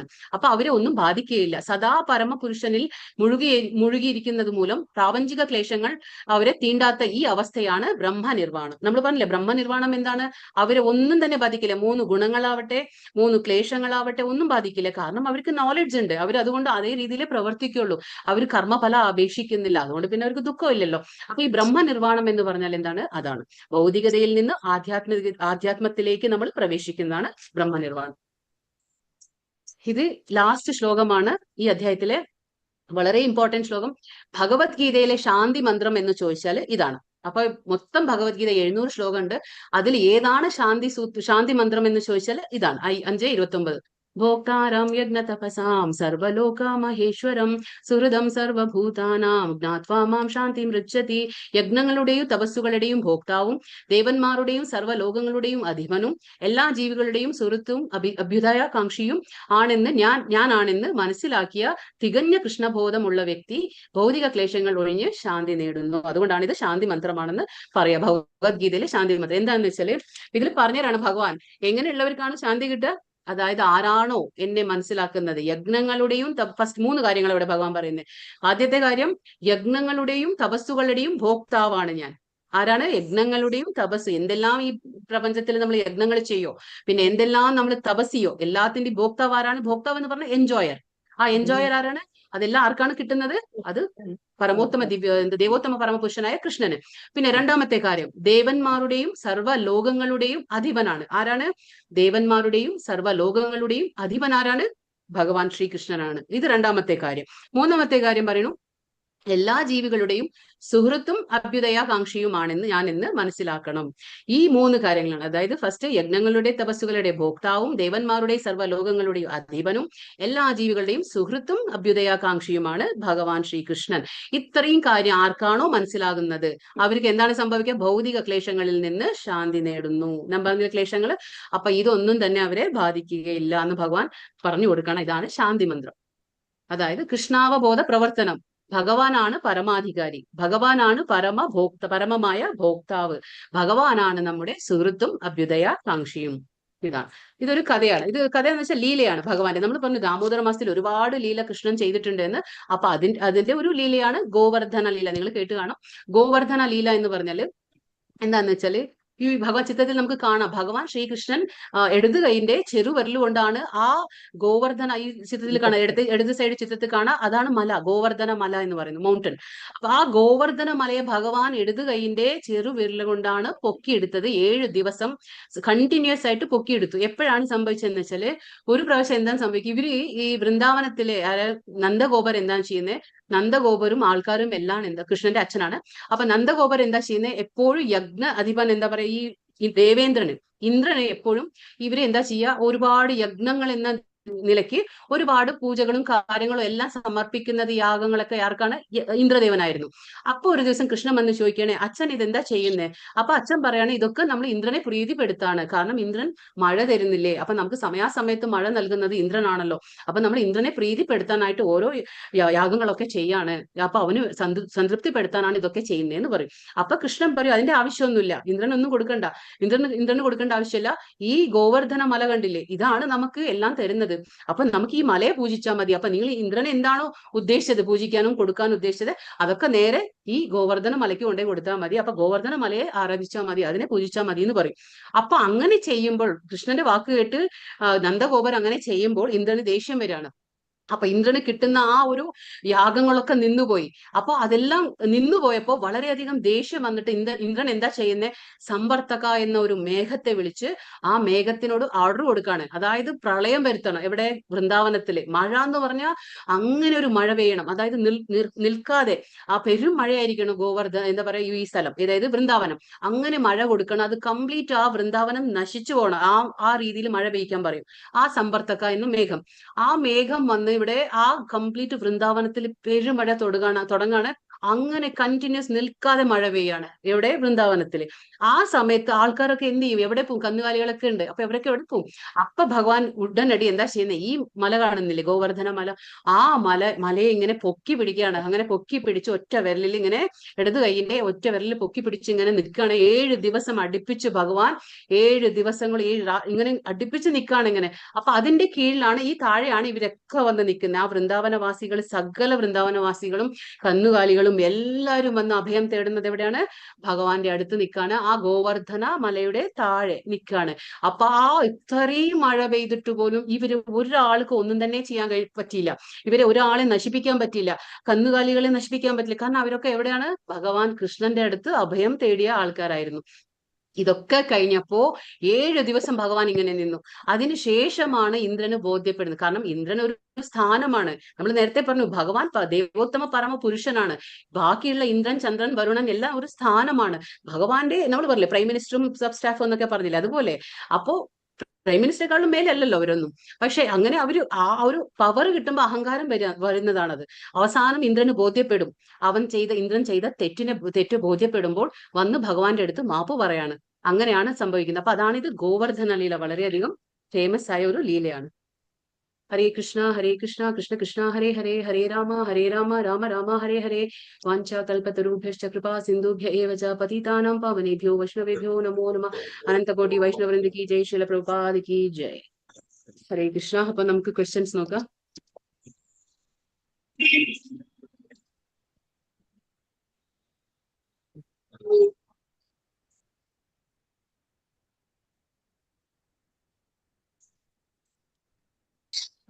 ഇത് എന്താ പറയാ, മുക്തിക്ക് ഏറ്റവും നല്ല കർമ്മം എന്താണെന്ന് ഭഗവാൻ പറയുന്നത്? ഭക്തിയുക്തമായ സേവനം. ഭക്തിയുത സേവനം, അതാണ്. പിന്നെ ഒരു സന്യാസി എങ്ങനെയുള്ള ആളായിരിക്കണം എന്നാണ് ഭഗവാൻ പറയുന്നത്? കർമ്മഫലങ്ങൾ ആഗ്രഹിക്കുന്നുമില്ല, ആളായിരിക്കണം. വെറുക്കുകയില്ല, ആഗ്രഹിക്കുന്നുമില്ല. രണ്ടുമില്ല. ഭക്തിയുടെ സേവനം ചെയ്യുന്നവരുടെ സ്ഥിതിയെ ശ്ലോകം 5:10 എന്തിനോടാണ് ഉപയോഗിച്ചിരിക്കുന്നത്? താമരയിലെ വെള്ളം.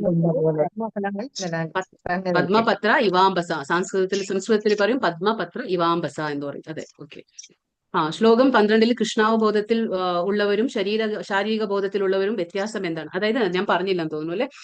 ഇതാണെന്ന് വെച്ചാൽ ശാരീരിക ബോധത്തിലുള്ളവരുടെ എന്താണ് വ്യത്യാസം എന്ന് പറഞ്ഞാൽ, അവരെന്താ ചിന്തിക്കാരോ, ഈ ഭൗതിക പ്രപഞ്ചം എനിക്ക് വേണ്ടി സൃഷ്ടിച്ചിട്ടുള്ളതാണ് ഭഗവാൻ. അപ്പൊ എന്റെ ഇന്ദ്രിയങ്ങളെ ഞാൻ എങ്ങനെ തൃപ്തിപ്പെടുത്തണം എന്ന് നോക്കും ആര്? ശാരീരിക ബോധത്തിലുള്ളവര്. പക്ഷെ ഇന്ന് ഭഗവാന്റെ ഭക്തന്മാർ എന്താ ചിന്തിക്കുക? ഈ ഭൗതിക പ്രപഞ്ചം മുഴുവനും ഭഗവാന്റെയാണ്. അപ്പൊ ഇതിൽ എന്ത് ഞാൻ ചെയ്യുമ്പോഴും പ്രവർത്തിക്കുമ്പോഴും അത് ഭഗവാന്റെ ഇന്ദ്രിയങ്ങൾക്ക് വേണ്ടി, അതായത് ഭഗവാന്റെ ഇന്ദ്രിയങ്ങളെ സംതൃപ്തിപ്പെടുത്താൻ വേണ്ടിയിട്ടാണ് അവർ ചെയ്യുക, ഭഗവാന്റെ ഭക്തന്മാർ. അതായത് ഭഗവാന്റെ നമ്മൾ പറയും ഭഗവാൻ ആരാണ്? ഇന്ദ്രിയങ്ങളുടെ നാഥനാണ്. അതായത് ഋഷികേശ എന്ന് പറയും. ഭഗവാനെ നമ്മൾ ഋഷികേശ എന്ന് പറയും. ഇന്ദ്രിയങ്ങളുടെ നാഥനാണ്. അപ്പൊ ഇത് എന്താണ് എന്താ പറയുക, നമ്മള് കൃഷ്ണാവബോധത്തിൽ ഉള്ളവരും ശാരീരിക ബോധത്തിലുള്ളവരുടെയും വ്യത്യാസം ഇതാണ്. അതായത് ശാരീരിക ബോധത്തിലുള്ളവർ വിചാരിക്കും ഇതൊക്കെ എനിക്ക് വേണ്ടി സൃഷ്ടിച്ചതാ, എന്റെ ഇന്ദ്രിയങ്ങളെ ഞാൻ തൃപ്തിപ്പെടുത്തണം. പക്ഷെ എന്താ പറയാ, കൃഷ്ണാവബോധത്തിലുള്ളവർ ചിന്തിക്കും ഇതൊക്കെ ഭഗവാന്റെയാണ്, ഭഗവാൻ ഉടമസ്ഥനാണ്, ഇതൊക്കെ ഭഗവാന്റെ ഇന്ദ്രിയങ്ങളെ ഞാൻ എങ്ങനെ തൃപ്തിപ്പെടുത്തണം എന്ന് മാത്രം ചിന്തിക്കും. ഇതാണ് വ്യത്യാസം കേട്ടോ. ഞാൻ വിട്ടുപോയി തോന്നുന്നു. ശ്ലോകം 17 എങ്ങനെയുള്ളവർക്ക് മുക്തി മാർഗത്തിൽ മുന്നേറാൻ സാധിക്കുമെന്ന് ഭഗവാൻ പറയുന്നു? ബുദ്ധിയും മനസ്സും വിശ്വാസവും ഉറച്ചു നിർത്തുമ്പോൾ അതെ, ബുദ്ധിയും മനസ്സും ഭഗവാനിൽ ഉറച്ചു വിശ്വാസവും ഉണ്ടായിരിക്കണം. ഭഗവാനിൽ ഉറച്ചു നിർത്തുമ്പോൾ മാത്രം നമുക്ക് അത് സംഭവിക്കും. ശ്ലോകം 5:18 എന്തിനെ കുറിച്ചാണ് പറയുന്നത് ഭഗവാൻ? അറിവും വിനയവുമുള്ള പണ്ഡിതന്മാർ എങ്ങനെയുള്ളവരാണ്? പണ്ഡിതന്മാർ എങ്ങനെയാണ് മറ്റുള്ളവരെ വീക്ഷിക്കുന്നത്? സമദൃഷ്ടിയോടെ വീക്ഷിക്കുന്നു. ആത്മസാക്ഷാത്കാരം ലഭിച്ച ഒരു വ്യക്തിയുടെ ലക്ഷണങ്ങൾ എന്തെല്ലാണ്? ആനന്ദത്തിൽ ആഹ്ലാദിക്കുന്നുമില്ല, ആനന്ദകരമല്ലാത്തവയിൽ ദുഃഖിക്കുന്നതുമില്ല. ബുദ്ധിയോടെയും ഭൗതികമായ ഇന്ദ്രിയസുഖങ്ങളിൽ ആസക്തി ഉണ്ടാവില്ല. അസംഭ്രാന്തനായി ആത്മാവിൽ അതെ. വൈദ്യശാസ്ത്രജ്ഞാനം ഉണ്ട്. വൈദിക ശാസ്ത്രജ്ഞാനം ഉണ്ടായിരിക്കുമായിരിക്കും. പിന്നെ 5 ഇന്ദ്രിയങ്ങൾ കൊണ്ടുള്ള ആസ്വാദനത്തിന്റെ ഫലമായി ദുഃഖം ഉണ്ടാകുന്നത് എങ്ങനെ? ഉദാഹരണം പറയാൻ പറ്റുമോ? കണ്ണുകൊണ്ട് എന്താണ്? ഇയമ്പറ്റ കണ്ണുകൊണ്ട്. പിന്നെ മാൻ ചെവി നാദം അന്വേഷിച്ചു പോയി. ആന തൊക്കുകൊണ്ട്. പിന്നെ വണ്ട് ഗന്ധം കൊണ്ട്. മത്സ്യം നാക്കുകൊണ്ട്. ബ്രഹ്മനിർവാണം എന്നാൽ എന്താണ് അർത്ഥമാക്കുന്നത്? ഭൗതികതയിൽ നിന്ന് പ്രവേശിക്കുന്നതാണ് ബ്രഹ്മനിർവാണം. അതെ, ഭൗതികതയിൽ നിന്ന് അധ്യാത്മത്തിലേക്ക് ഉയരുന്നതാണ് ബ്രഹ്മനിർവാണം എന്ന് പറയുന്നത്. ഭഗവത്ഗീതയിലെ ശാന്തി ശ്ലോകം എന്നറിയപ്പെടുന്ന ശ്ലോകം ഏതാണ്?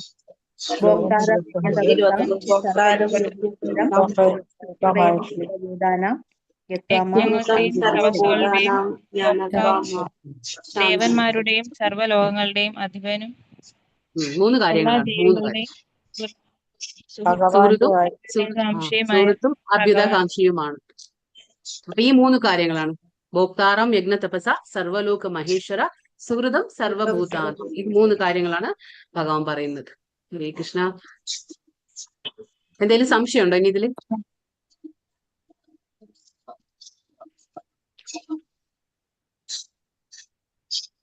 സംശയമുണ്ടോ എന്തെങ്കിലും ഈ അധ്യായത്തില്?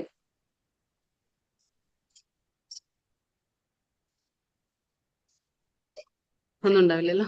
ഓക്കെ, അപ്പൊ നമുക്ക് നാളെ കാണാം. നാളത്തെ അധ്യായം 6-ാമത്തെ അധ്യായം ജ്ഞാനയോഗം അവിടെ നാളെ കാണാം. ഓക്കെ. ഹരേ കൃഷ്ണ കൃഷ്ണ കൃഷ്ണ ഹരേ ഹരേ, ഹരേ രാമ രാമ രാമ ഹരേ ഹരേ. ഹരേ കൃഷ്ണ. എല്ലാവർക്കും പ്രണാമം. ഹരേ കൃഷ്ണ. ഹരേ കൃഷ്ണ. ഹരേ കൃഷ്ണ. ഹരേ കൃഷ്ണ. ഹരേ കൃഷ്ണ. എല്ലാ